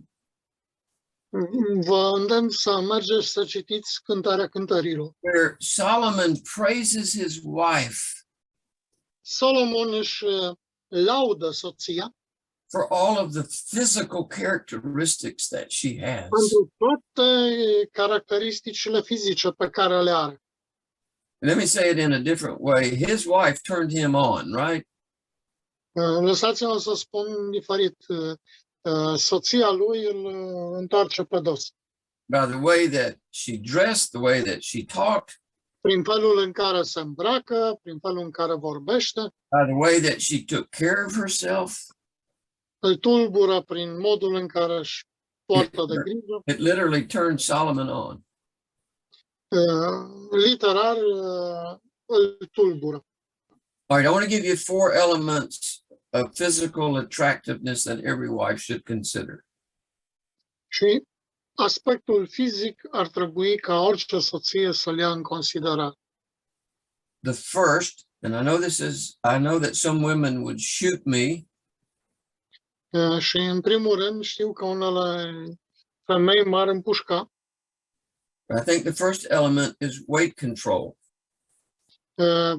Cred că primul lucru este controlul greutății. As we get older, Cu cât îmbătrânește mai mult, we all change physically. toți ne schimbăm când îmbătrânim fizic. It's inevitable. E inevitabil. And especially for a woman, because she has children, Și mai ales pentru o femeie, pentru că ea a avut copii, a născut copii. we know that the metabolism rate slows down. Știm că metabolismul încetinește, We oftentimes become less active. devenim mai puțin activi And most women and men have a tendency to gain weight after they are married. și majoritatea bărbaților și femeilor au tendința de a se îngrășa după ce se căsătoresc. I get a shot every 3 months for my cancer. It's called Lucruri. Eu iau câte o injecție la fiecare 3 luni pentru cancer, Lutron. And one of the negative characteristics of this treatment Unul dintre caracteristicile negative ale acestui tratament is that it causes me to gain weight. este că mă face să mă îngraș. Now, I don't look fat, Nu arăt gras, but I've gained nearly 20 pounds in the last year. dar am aproape, eu știu, 8 kg și ceva nouă în ultimii ani. After Because- every operation and the 2 procedures, După fiecare operație și Okay. procedură I can't medicală, do anything. I can't lift anything. I can't do any exercise. n-am putut să pierd din greutate, fiindcă n-am putut să fac exerciții fizice. The only thing I can do is walk. That's it. That's it. Singurul lucru pe care îl pot face este să umblu. I can't even take the trash out. Nu pot nici măcar să duc gunoiul. So I've gained almost 20 pounds. That's a lot on my little body. Deci și am acumulat cam 8 kg și ceva. Asta e mult pentru... That happens to women as much as it does to men. Și Okay, la number- femei și mai number mare 2. problemă ca la bărbați. Number 2, makeup. Numărul 2. I have women in my church that don't wear any makeup. I have some that probably wear too much. Machiajul. Am femei în biserică care nu poartă machiaj sau altele care au prea mult. But a woman ought to wear makeup that's attractive to her husband. I don't want my wife to have a lot of makeup on. Dar machiajul ar trebui să fie pentru a face atractivă soțului. Eu nu vreau ca soția mea să aibă foarte mult machiaj. I don't care if she paints her nails. I don't care if she wears lipstick. Nu-mi pasă dacă își vopsește unghiile sau buzele. I don't care if she puts something on her eyes. I don't care. Nu mă deranjează dacă își pune culoare la ochi. But I don't want it to be gaudy. I don't want it to be flagrant, you know? Dar vreau să fie moderat, nu vreau să fie flagrant. Most women wear makeup that they like, and they never ask their husband what they like. Multe femei se machiază cu culorile care le plac lor, fără să întrebe vreodată bărbații dacă le place și lor. All right, the third area is hairstyle. Al treilea aspect este freza. The Bible says that a woman's hair is her glory. That's in 1 Corinthians 11, verse În 15. 1 Corinteni 11 spune că slava femeii este părul. My wife has long hair, and I love it on her. It just looks great on her. Asta e mare onoare. It's starting to turn gray, A început să se albească and I don't want her to put, you know, black stuff on her black hair. I just let it grow like it is. She's și okay. nu vreau să-și vopsească părul, și-l facă negru, să acopere albul, ci să lasă așa cum e. I told her, I said, we'll just grow old together. Mi-am spus, noi îmbătrânim împreună. So I don't think that she ought to get a hair style that her hairdresser likes or her best friend likes. Nu cred că freza și felul de a se îmbrăca trebuie să fie determinat de prieteni. I wouldn't want my wife to have short hair. Why? Nici n-aș vrea ca soția mea să aibă păr scurt. De ce? Because it doesn't look as good on her. Pentru că îmi pare că nu arată bine. All right, then the last one is clothes. Și ultima este hainele. The wife's clothes should be modest, Hainele ar trebui să fie modeste ale femeii. and no matter what size your wife may be, she can find clothes that fit her. Nu contează ce mărime are la haină, sigur va găsi haine pe măsura ei And clothes that can flatter her. și haine care să atârne pe ea. There are a lot of women that seem to dress less attractive after they get married than they did before. I mean, yeah, they dress Sunt less multe attractive. femei care se îmbracă mai puțin atractiv după căsătorie decât să îmbrăcau înainte de căsătorie.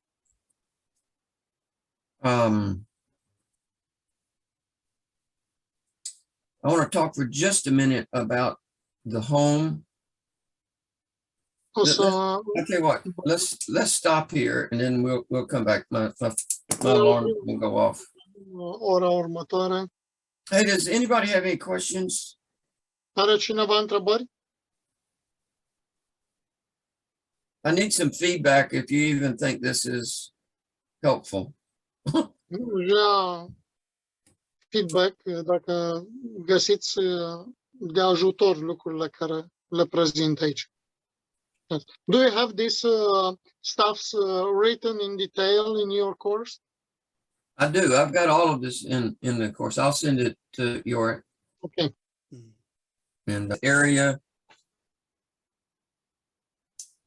This is not an element of physical attractiveness, but I think it's an area that at least needs to be mentioned. It's the home. Un aspect de atracție fizică de care vorbeam, cred că totuși trebuie menționat și aspectul acesta. It has to do, who are we missing? We're missing Titus. All right. O lăsa mesaj că pleacă. Îmi scris mesaj că pleacă, Titus? He said, I need to leave now. I will watch the remainder of this meeting when I come back. God bless you. Yeah. Sir, is this the fourth or the fifth of men husbands meet? This is sort of out of place. It's like we've been talking about personal appearance, and I just want to talk about the home. Este punctul 5 sub punctul 2 de la punctul 3. I think a man's message is determined by what happens in his home. Cred că bărbatul este cel care determină ce se întâmplă în familia lui. Your ministry is no better than the testimony that you have in your home. Slujirea ta nu e mai bună decât mărturia pe care o ai în familie. I want you to think of it as that convictions and character, they're not formed at church, they're formed in the home. That's where the Convingerile convictions. și caracterul nu se formează în biserică, ci în familie, acasă. And I think it's the wife's spirit that sets the atmosphere that takes place in the home. Și cred că de soție ține atmosfera care este în casă. I mean, just ask the children, right? Întrebați copiii numai. That's why we have a little. That's why we have a little sign in our home that says, Am un copil mic în casă care spune: if mama ain't happy, ain't nobody happy. dacă mama nu e fericită, nimeni nu e fericit de ei. Why is that? Ce înseamnă asta? It's because it's her spirit that sets the tone and sets the atmosphere Este că and the Duhul mood ei of the home environment. realizează atmosfera din casă. All right, need number 4. This is for a husband. Nevoia husband's- numărul 4, nevoile soției. Acum avem, da? Punctul 4, nevoile soției. A husband needs time to be alone. No, for under husband needs. Right. Deci right. 4 de la A husband needs time to be alone. are nevoie să fie singur. Are nevoie de timp singur. I think he needs time to be alone by himself, and he needs time to be alone with God. Nu are nevoie să fie timp să fie singur cu el și cu Dumnezeu. My study here that I'm in is sort of my man cave, if I can call it that. Am studiat aici cineva And my wife doesn't really bother me in here very much at all. She doesn't. și soția mea nu mă deranjează în general.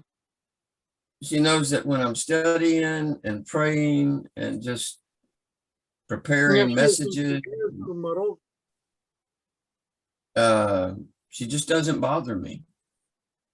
și nu mă deranjează în niciun fel. I have to have fellowship with God first. I have Trebuie to. să am părtășie cu Dumnezeu mai întâi. So I think it's important that a wife understand E important ca soția să înțeleagă this need that her husband has această nevoie pe alone. care soțul ei o are to be alone with God. de a fi singur cu Dumnezeu. It's critical. E critic.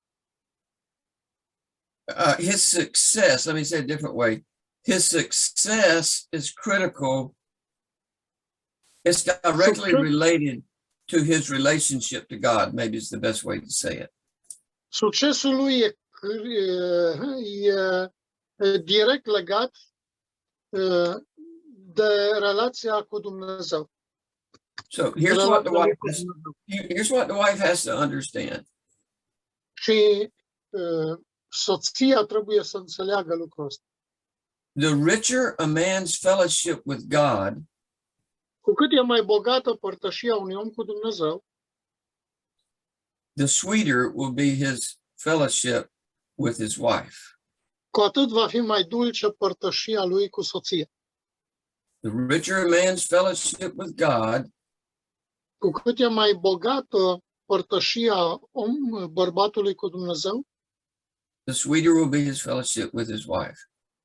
cu atât va fi mai dulce părtășia cu soția lui. You can be assured of this, okay? Trebuie să fii sigur de asta. That when a man is out of fellowship with his wife, with God, Când un bărbat nu este în părtășie cu Dumnezeu, that he'll also be out of fellowship with his wife and his children. va pierde și părtășia cu soția și copiii. I think that men need to be alone with other men. That's just me. Cred că bărbatul trebuie să fie și singur cu alți bărbați. It's kind of like a recreational thing. Este ca un fel de recreere. You know, whenever we have a study at the House of Joy, Ori de câte ori aveam studiu la Casa Bucuriei, guys go out there and play ping pong, or they go down to that little field and play soccer. chiar dacă se juca tenis de masă sau fotbal, It's not true of all men, but it's certainly true of a lot of men. nu e important pentru toți oamenii, bărbații, dar pentru majoritatea e important. I have a men's discipleship group every Saturday morning, lasts about 3 Am hours. un grup de ucenicie cu niște bărbați în fiecare sâmbătă dimineață. We eat together, we go to breakfast together, we study the Bible together, we pray together. Luăm micul dejun împreună, studiem Biblia împreună, ne rugăm împreună. And I'm addicted to that. Și sunt dependent de asta. I'm addicted to that discipling effort. Sunt other men. dependent de acest efort de ucenicie. Okay, need number 5. Nevoia numărul 5. A husband needs a wife who is grateful for all he has done and is doing for her life. A husband needs a wife. Bărbatul are nevoie de o soție care să fie mulțumitoare pentru tot ceea ce el face în viața ei. Right. If a wife has too many expectations of her husband, Dacă soția are prea multe așteptări de la soțul ei, he will become discouraged. el va ajunge să fie descurajat. And so a lot of times the reason that that happens De multe ori motivul pentru care se întâmplă astea is because a wife has too many expectations of her husband. este pentru că soția are prea multe așteptări de la soțul ei. And the more expectations that she has, Și cu cât are mai multe așteptări de la el, the less gratitude and gratefulness she will have. cu atât va fi mai mulțumitoare și recunoscătoare. So being grateful is a basic component for being happy. De fapt, mulțumirea este componenta de bază a fericirii. And a happy wife is literally a crown to her husband. Și o soție fericită este literal coroana soțului. An unhappy and an ungrateful wife Și o soție nemulțumită și nefericită is a rebuke to her husband in public. este o mustrare publică pentru soțul ei. It would be so difficult on me Este așa de dificil pentru mine. if every Sunday when I went to church, În fiecare duminică când merg la biserică, my wife was grumpy, had a bad attitude, soția mea să aibă o atitudine neplăcută, să fie morocănoasă tot timpul, was very critical of other people. să aibă spirit de critică față de alții. It'd be a rebuke to me if that was the case. Asta ar fi un fel de mustrare pentru mine, dacă ar fi așa situație. You have to be careful about this if you're a pastor, I think, Trebuie să fii atent dacă ești păstor, because men are attracted to grateful women. pentru că bărbații sunt atrași de femeile grozave. Men who are gracious and women who are gracious and men and women who express gratitude. Femeile, mai ales femeile care exprimă mulțumire. If you're in a position of spiritual leadership, you have to be really careful about that. Dacă ai o poziție de conducere, trebuie să fii foarte atent la asta. All right. Any questions about the needs of a husband? The needs of a husband. Întrebări legate de nevoile bărbatului. All right. I want to talk about the needs of a wife. The needs of a wife. Atunci vorbim de nevoile soției. 1 Corinthians 7:3 that we've read several times. 1 Corinteni 7:3, pe care l-am citit de câteva ori, Says that it's a husband's duty. He has to fulfill his duty as a husband. trebuie bărbatul să-și împlinească datoria de soț.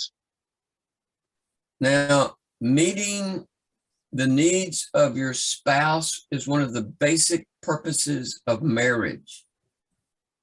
Împlinirea nevoilor soției este una dintre obiectivele căsniciei. God expects husbands to satisfy their wife's needs. Dumnezeu așteaptă ca soțul să împlinească nevoile soției And he expects wives to meet the needs of their husbands. și așteaptă ca soția să împlinească nevoile soțului. But the problem with that is very simple. Dar problema cu asta e foarte simplă. The needs that both have are very, very different. Nevoile pe care ambii le au sunt foarte, foarte diferite. Your wife's needs are not the same as your needs. And you need to know that and understand that. Nu sunt la fel cu nevoile tale. So if you try to meet her needs and you're thinking, Așa că dacă încerci să împlinești nevoile ei în gândirea ta, this is what I need, te gândești, asta e ce am eu nevoie, then you're going to miss the boat. și probabil că și are nevoie de asta, atunci ratez direcția. 1 Peter 3:7 says 1 Petru 3:7 spune that when you don't understand your partner's needs or your wife's needs, că dacă nu înțelegi nevoile soției tale, that you're not going to give honor to her and God's not going to answer your prayers. și nu o onorezi, Dumnezeu nu va răspunde rugăciunilor tale. So you do the things that we're talking about here so that your prayers will not be hindered. Cu alte cuvinte, trebuie să împlinești nevoile ei ca nu cumva rugăciunile tale să fie oprită, să nu primească răspuns. I think it's very interesting here. I think this is kind of interesting to me. Cred că e foarte interesant și important pentru mine That how you treat your wife determines how effective your prayers are. că modul în care îți tratezi soția determină eficiența rugăciunilor tale.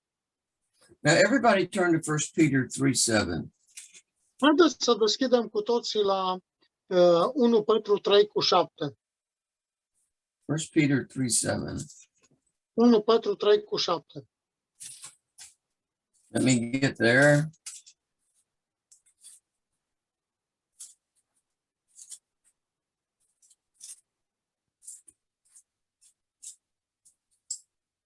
I want you to notice that it says that there are three things in this verse that Trebuie you're să to do observați că with sunt your trei wife. lucruri în versetul acesta.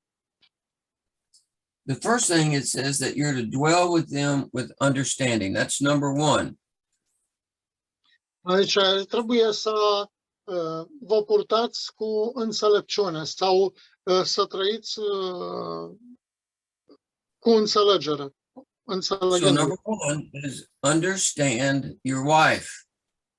În primul rând, trebuie să-ți înțelegi soția. This means that you have to be considerate, Asta înseamnă că trebuie să o iei în considerare and that you have to be thoughtful of her needs and her feelings. și să gândești la nevoile și sentimentele ei. You give intentional thought to her needs, whatever they are. Și trebuie să te gândești bine la nevoile ei, indiferent care sunt. I want to say this, I don't know if women would agree with it, but I certainly believe it's true. Nu știu dacă o femeie ar fi de acord, dar cred că e adevărat. I think that women are much more complex than men. Cred că o femeie e mult mai complexă decât un bărbat. So that complexity sort of compounds the difficulty that you may have in fully understanding your wife.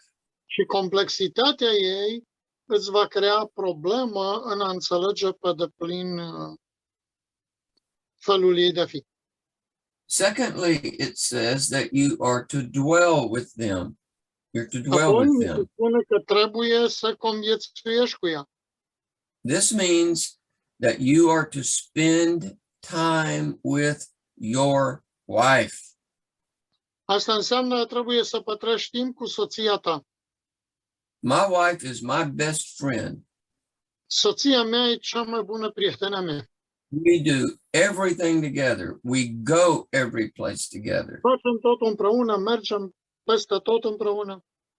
You hardly ever see me doing something without my wife. Cu greu mă vei găsi făcând ceva fără soția mea. We have mutual interest. Avem o înțelegere mutuală Then we know the things that we can do together and we do them. Știm lucrurile care le putem face împreună și le facem.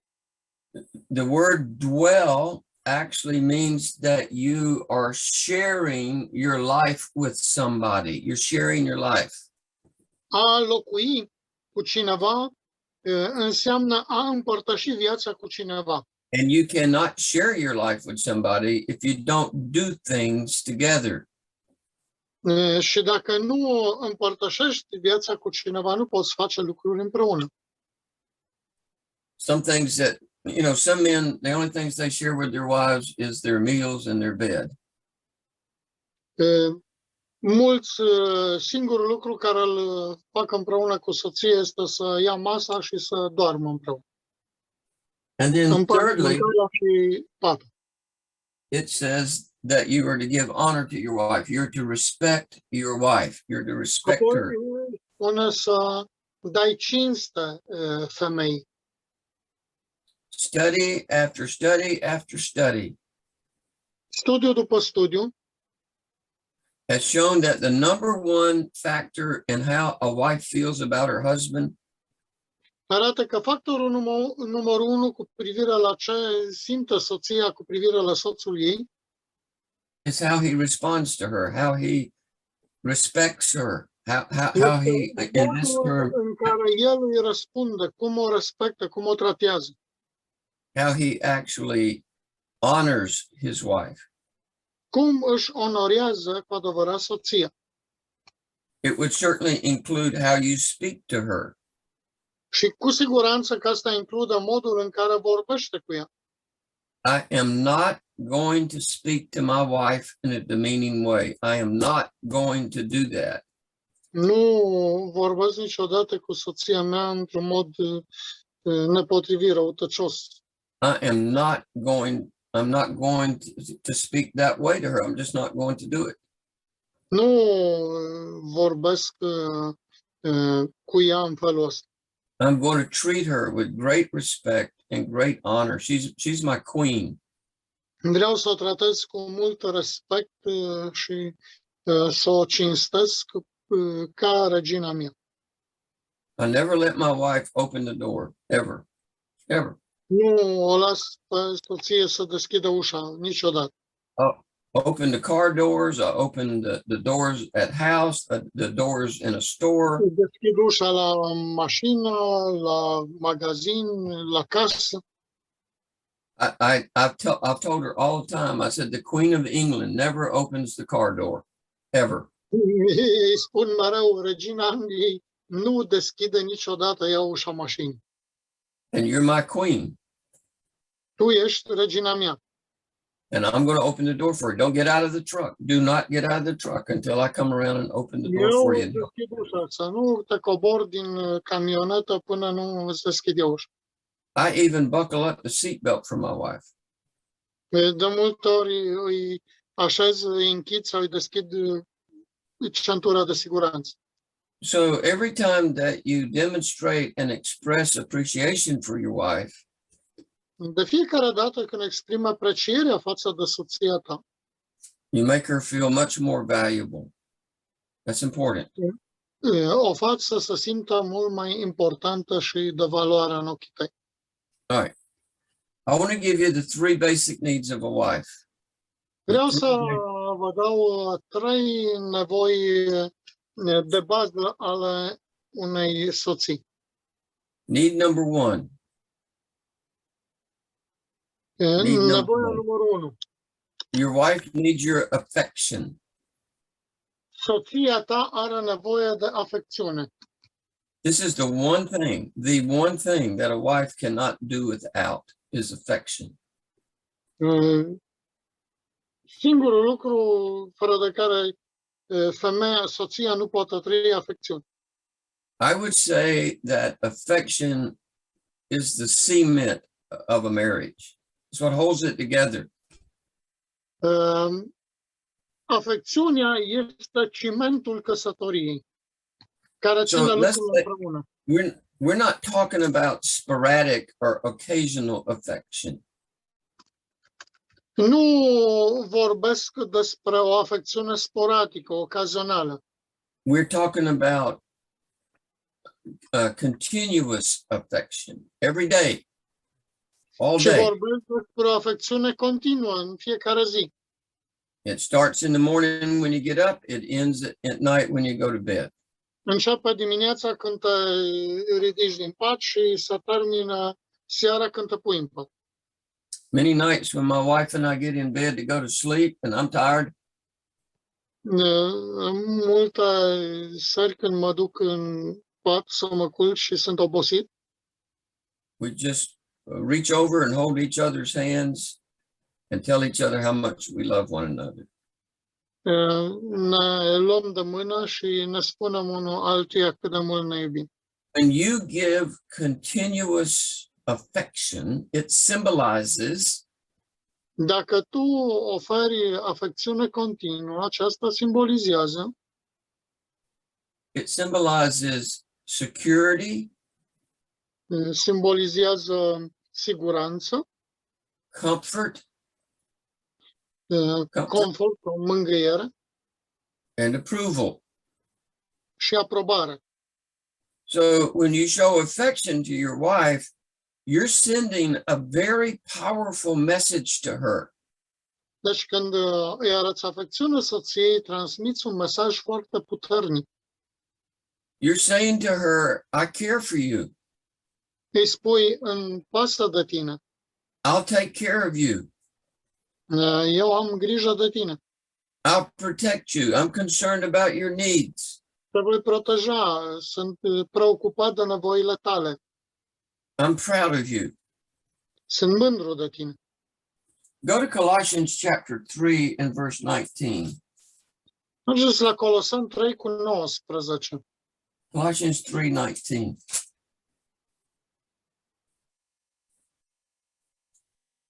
Colosani 3 cu 19. It says, husbands, love your wives and do not be bitter toward them. Bărbaților, iubiți-vă nevestele și nu țineți necaz pe ele. So you don't want to ever deal with your wife harshly. Nu vrei să te raportezi dur la soția ta. You don't ever want to tear her down. Nu vrei să o dobori. You don't ever want to put her down. Nu vrei niciodată să o zdrobești. And you never, ever want to say something negative about your wife in public or from the pulpit. Nu vrea să spui niciodată în public sau de la ambon ceva negativ de soția ta. Now, we're talking about affection here. Noi vorbim de afecțiune aici. And I want you to realize that affection and sex are two different things. Vreau să realizați că afecțiunea și sexul sunt două lucruri total diferite. Unfortunately, to men, they seem like the same thing, but they're not the same thing. But Pentru mulți bărbați asta înseamnă același lucru, dar nu e același lucru. they're especially very different to a woman. Mai ales pentru o femeie e ceva foarte diferit. A woman needs affection as much as she needs sex. O femeie are nevoie de afecțiune la fel de mult ca de sex. When a man thinks about affection, he's thinking about foreplay. That's what he's thinking about. Când un bărbat vorbește despre afecțiune, el vorbește despre preludiu. He thinks of it as the stuff that you do before you get to the real stuff, right? Astea sunt lucrurile care au loc înainte de lucrurile adevărate, premergătoare. However, to a woman, Pentru o femeie, affection is totally separate from sex. afecțiunea este separată de sex. I don't think you can have one without the other, though. Nu cred că poți să ai una fără celălalt. Your wife has a deep, deep need for affection. Soția ta are o nevoie profundă de afecțiune. You need to be affectionate every single day. Trebuie să îți manifeste afecțiune în fiecare zi. Most affairs start because men do not get enough sex. Multe dintre relațiile extraconjugale apar din cauza faptului că bărbatul nu are sex And because women do not get enough affection. și pentru că femeile nu au suficientă afecțiune. Think of affection as the atmosphere and sex as the event. Aprecierea, afecțiunea este atmosfera și sexul este eveniment. You cannot have sex all the time, Nu poți să ai sex tot timpul, but you can be affectionate all the time. dar poți să manifesti afecțiune tot timpul. There's this really interesting book. If you get a chance, you ought to read it. Este o carte adevărat interesantă pe care ar trebui să o citiți când aveți timp. It's entitled Sex Begins in the Kitchen. Sexul începe în bucătărie. In other words, it begins before you ever get to the bedroom. Asta, cu alte cuvinte, începe înainte de a ajunge în dormitor. Women do not get turned on as quickly as men get turned on. Femeia nu se aprinde așa repede ca bărbat. It takes about 3 Dragostea trece seconds. prin stomac. Dragostea trece prin stomac. We have a saying that the love goes through stomach. Well, I think what the book is saying is that Nu cred că vorbește cartea. the book is saying that you got to have affection, is what it's saying. Cartea It doesn't. I mean, just think about your own personal experiences. It takes about 3 seconds to get turned on, 15 seconds to get it over with, and then you're done. It doesn't work that way for a woman. Pentru un bărbat ia 3 minute înainte, 5 minute în timpul actului și gata, au terminat. Pentru o femeie nu e așa. It takes them a longer time to build up. Îi trebuie un timp lung ca să construiască asta. So what creates the atmosphere Ce creează atmosfera for a rewarding sex life is affection. pentru o viață sexuală împlinită este afecțiune. I've heard men tell me when I was counseling with them, Am auzit bărbați care mi-au spus la consiliere, they would say something like, well, I'm just not an affectionate person. știi, eu nu sunt o persoană care să manifeste afecțiune. I never grew up in an affectionate home. N-am crescut într-o casă unde să-ți exprim sentimentele. And I want to say to them, so what? Who Și cares? eu spun, și ce dacă? You're not in your home anymore. You're a grown man. Be affectionate with your wife. Acum ești om în toată firia,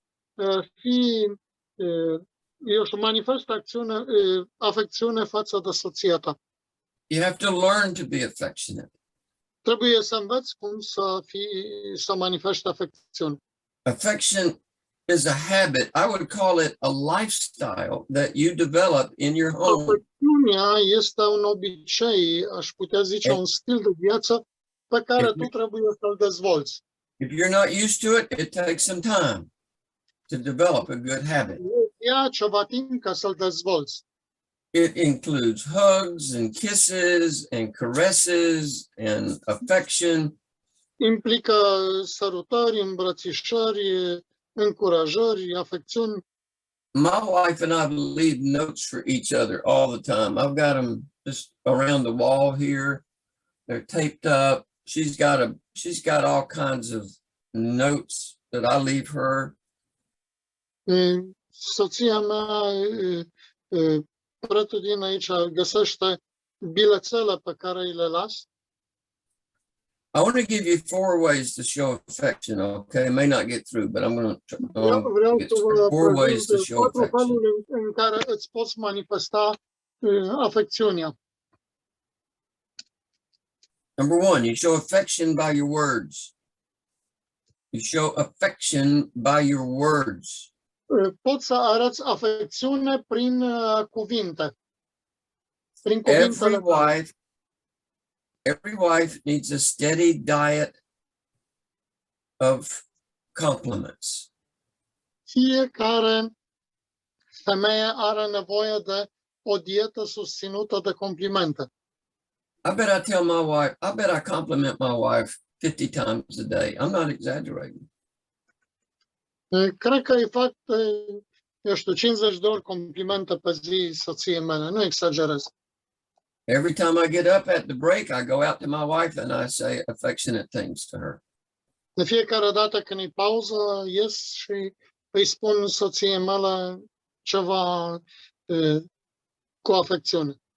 Manifest afecțiune. She's got snacks out there. She has drinks out there for me. Ea pregătește băutură sau snacks sau ceva pentru mine. She answers the phone. She goes to get the mail. Îmi răspunde la telefon, scrie e-mail-uri. And I'm going to compliment her on everything that she does. Și o complimentez pentru tot ce face. On my first break we had this morning, she had cooked me pancakes. They were delicious. Azi dimineață a pregătit pentru mine pancakes. Delicioase. On the third break, she had for me sliced tomatoes and crackers with cheese on it. Apoi a pregătit pireu cu brânză și nu mai știu ce acolo. She fixes me tea to drink. Mi-a pregătit un ceai să beau. So I believe that you can learn to be affectionate. Cred că trebuie să înveți cum să-ți manifesti afecțiunea. Think of it that you want to keep her emotional tank full, overflowing. Vrei să menții rezervorul emoțional tot timpul plin și să dea în afară. You ought to compliment her on how she looks, on how she dresses. Complimente cu privire la cum s-a îmbrăcat, cum arată. You ought to compliment her on how she cooks. Sau complimente cu privire la cum gătește.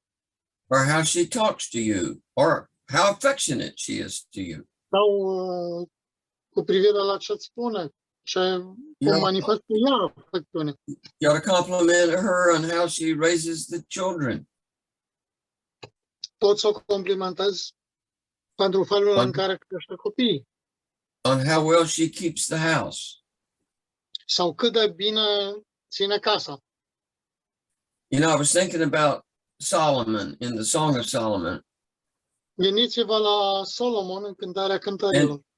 He was an expert at verbal affection. An El a expert. fost un expert în prezentarea afecțiunii verbale. The guy just raves about his wife. God, He just is. He's incredibly excited about his wife. el este extraordinar de încântat de Go soția to lui. Song of Solomon, chapter 4. Mergeți la Cântarea Cântărilor, capitolul 4. Proverbs, Song of Solomon, chapter 4. Cântarea Cântărilor, capitolul 4. I want to read verses 1 through 7. Citesc versetele 1 la 7. He says, this is to his beloved. That's who it's addressed to, the beloved. Asta e adresată prea iubitei. It says, behold, you are fair, my love. Ce frumoasă ești, iubito! Ce frumoasă! Behold, you are fair. Ce frumoasă ești! You have dove's eyes behind your veil. Ochii tăi sunt ochi de porumbiță sub mahrama ta. Your hair is like a flock of goats going down from Mount Gilead. Părul tău este ca o turmă de capră poposită pe coama muntelui Galad. Your teeth are like a flock of shorn sheep which have come up from the washing.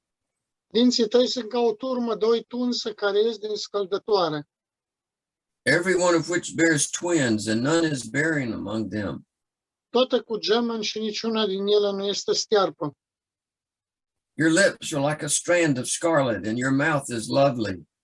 Buzele tale sunt ca un fir de cârmâz și gura ta este drăguță. Your temples behind your veil are like a piece of pomegranate. Obrazul tău e ca jumătate de rodie sub mahrama ta. Your neck is like the Tower of David, built for an armory. Gâtul tău este ca turnul lui David zidit ca și casă de arme, On which hang 1,000 bucklers, all shields of mighty men. 1000 de scuturi atârnă de el, toate scuturi de viteji. Your two breasts are like two fawns, twins of a gazelle. Amândouă țâțele tale sunt ca doi pui de cerb, Which feed among the lilies, ca gemenii unei căprioare care pasc între crini.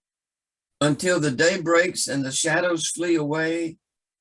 Până se răcorește ziua și până fug umbrele, I will go my way to the mountain of myrrh and to the hill of frankincense.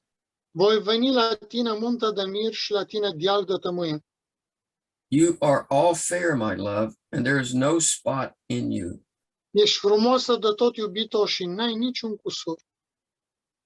You know, some people read this and it makes them blush, but this guy's got his act together. This guy's got his act together. Acești oameni acționează împreună. This is not flattery. This is not flattery. Nu este flatare, pur și simplu. This is verbal affection. This is affection with words. Este afecțiune verbală, afecțiune prin cuvinte. He is verbally caressing his wife. În mod verbal își alintă soția. All right, number 2. We're almost through here for today. Number 2. Numărul 2. You can show affection by your actions. Poți să-ți manifesti afecțiunile prin acțiuni. You can always be performing acts of kindness for your wife. Fă tot timpul acte de bunătate față de soția ta, de amabilitate. You need to plan some things that show that you are thinking of her when you're not with her. Planifică ceva pentru când ești cu ea și chiar când nu ești cu ea. Leave her a note that she will find in the middle of the day. Lasă-i o notiță care să o găsească la mijlocul zilei. Call her up on your way home to tell her you love her. Spune-i cât de mult o iubești și alergă la ea când vii acasă. Let her know where you are. Let her know when you're getting home. Lasă-o să știe unde e și când ajungi acasă. Tell her how good that the supper was that she made for you. Spune-i cât de bună a fost cina pe care ți-a pregătit-o. All right. Number 3. Numărul 3. You can show affection by your touch. Poți să-ți arăți afecțiunea prin atingeri. My wife and I always hold hands in public, always. Întotdeauna ne ținem de mână în public, tot timpul. I love to see couples holding hands when they walk into church. Îmi place să văd cuplurile intrând de mână în biserică. One of the most common complaints that I get in marriage counseling Unul dintre plângerile frecvente care le întâlnesc în consilierii maritale. My husband only touches me when he wants to have sex. Soțul mă atinge doar când vrea să avem sex. That's terrible. That's terrible. It's Asta e awful groaznic. for a wife have to say that. E groaznic pentru o soție să spună asta. That's the case, then they're not interested, and I don't blame them. În cazul ăsta nu pot să o blamez pentru așteptările. I touch my wife and caress my wife and fondle my wife. Îmi îmbrățișez soția, îmi ating soția, o mângâi, And I never intend for it to lead to the bedroom. fără să am intenție neapărat să mergem în It's dormitor. it's just physical touching. E doar Mhm. atingere. And then number 4, Și numărul 4, I tell you what, I'm going to stop there and then we'll start. We'll pick up there tomorrow. o să ne oprim aici și continuăm mâine. All right, any questions or comments? Întrebări sau comentarii dacă aveți. That good or bad? Bune sau rele? We have a lot to do. I got a lot to do. I promise you, I'm still working on it. So, men, I hope this is very practical and very beneficial to you. Bărbaților, asta a fost practic și benefic pentru voi. Give you some things to think about. Sunt lucruri la care trebuie să vă gândiți, să le luați în considerare. If you've been married a long time, it may take more recovery, right? Hard to Dacă hard to break sunteți bad căsătoriți habits. de mult timp, trebuie să recuperați. All right, well, let's have a word of prayer. Haideți să And then we'll be dismissed. Prescar, you want to, Catalin, you want to pray for us, please? Cătălin, te rogi pentru noi. Doamne Tată, Dumnezeule preanalt, în numele Domnului Iisus, îți mulțumim, Doamne, pentru harul Tău, îndurarea Ta, dragostea Ta față de noi. Mulțumim, Doamne, pentru acest timp binecuvântat, Doamne, și învățătura pe care am primit-o, Doamne, cu privire la modul în care, Doamne, trebuie să trăim, Doamne, și să ne iubim soțiile, Doamne, să trăim împreună și să viețuim împreună, Doamne, să ne prețuim și să ne cinstim și să ne onorăm, Doamne, unul pe celălalt și împreună să te onorăm, să te iubim și să te cinstim pe Tine. Îți mulțumim, Doamne, atât de mult pentru fratele Gheri, Doamne, și timpul pe care l-a pus la dispoziția noastră, Doamne, să ne învețe toată această învățătură minunată, Doamne, din partea Ta și călăuzirea Ta. Doamne, dă-i Tu sănătate în continuare, Doamne, binecuvântează-l alături de soția lui, binecuvântează-i familia, Doamne, și fără într-adevăr, Doamne, în continuare o binecuvântare pentru noi în locul acesta, pentru biserica care l-ai pus ca și păstor și pentru toți ceilalți, Doamne, în mijlocul care l-ai așezat. Numele Tău să fie peste noi în continuare, Doamne, îndurarea și binecuvântarea Ta sfântă și noi îți mulțumim pentru toate. Amin. Amin. Amin. Hallelujah. All right, guys, I love you. I'll see you tomorrow at 4 o'clock. All right. Love you too. Ok, vă iubesc și ne întâlnim mâine la ora 4. All right. I love you guys. I'll be praying for you. Vă iubesc, oameni buni, și mă rog pentru voi. Amen.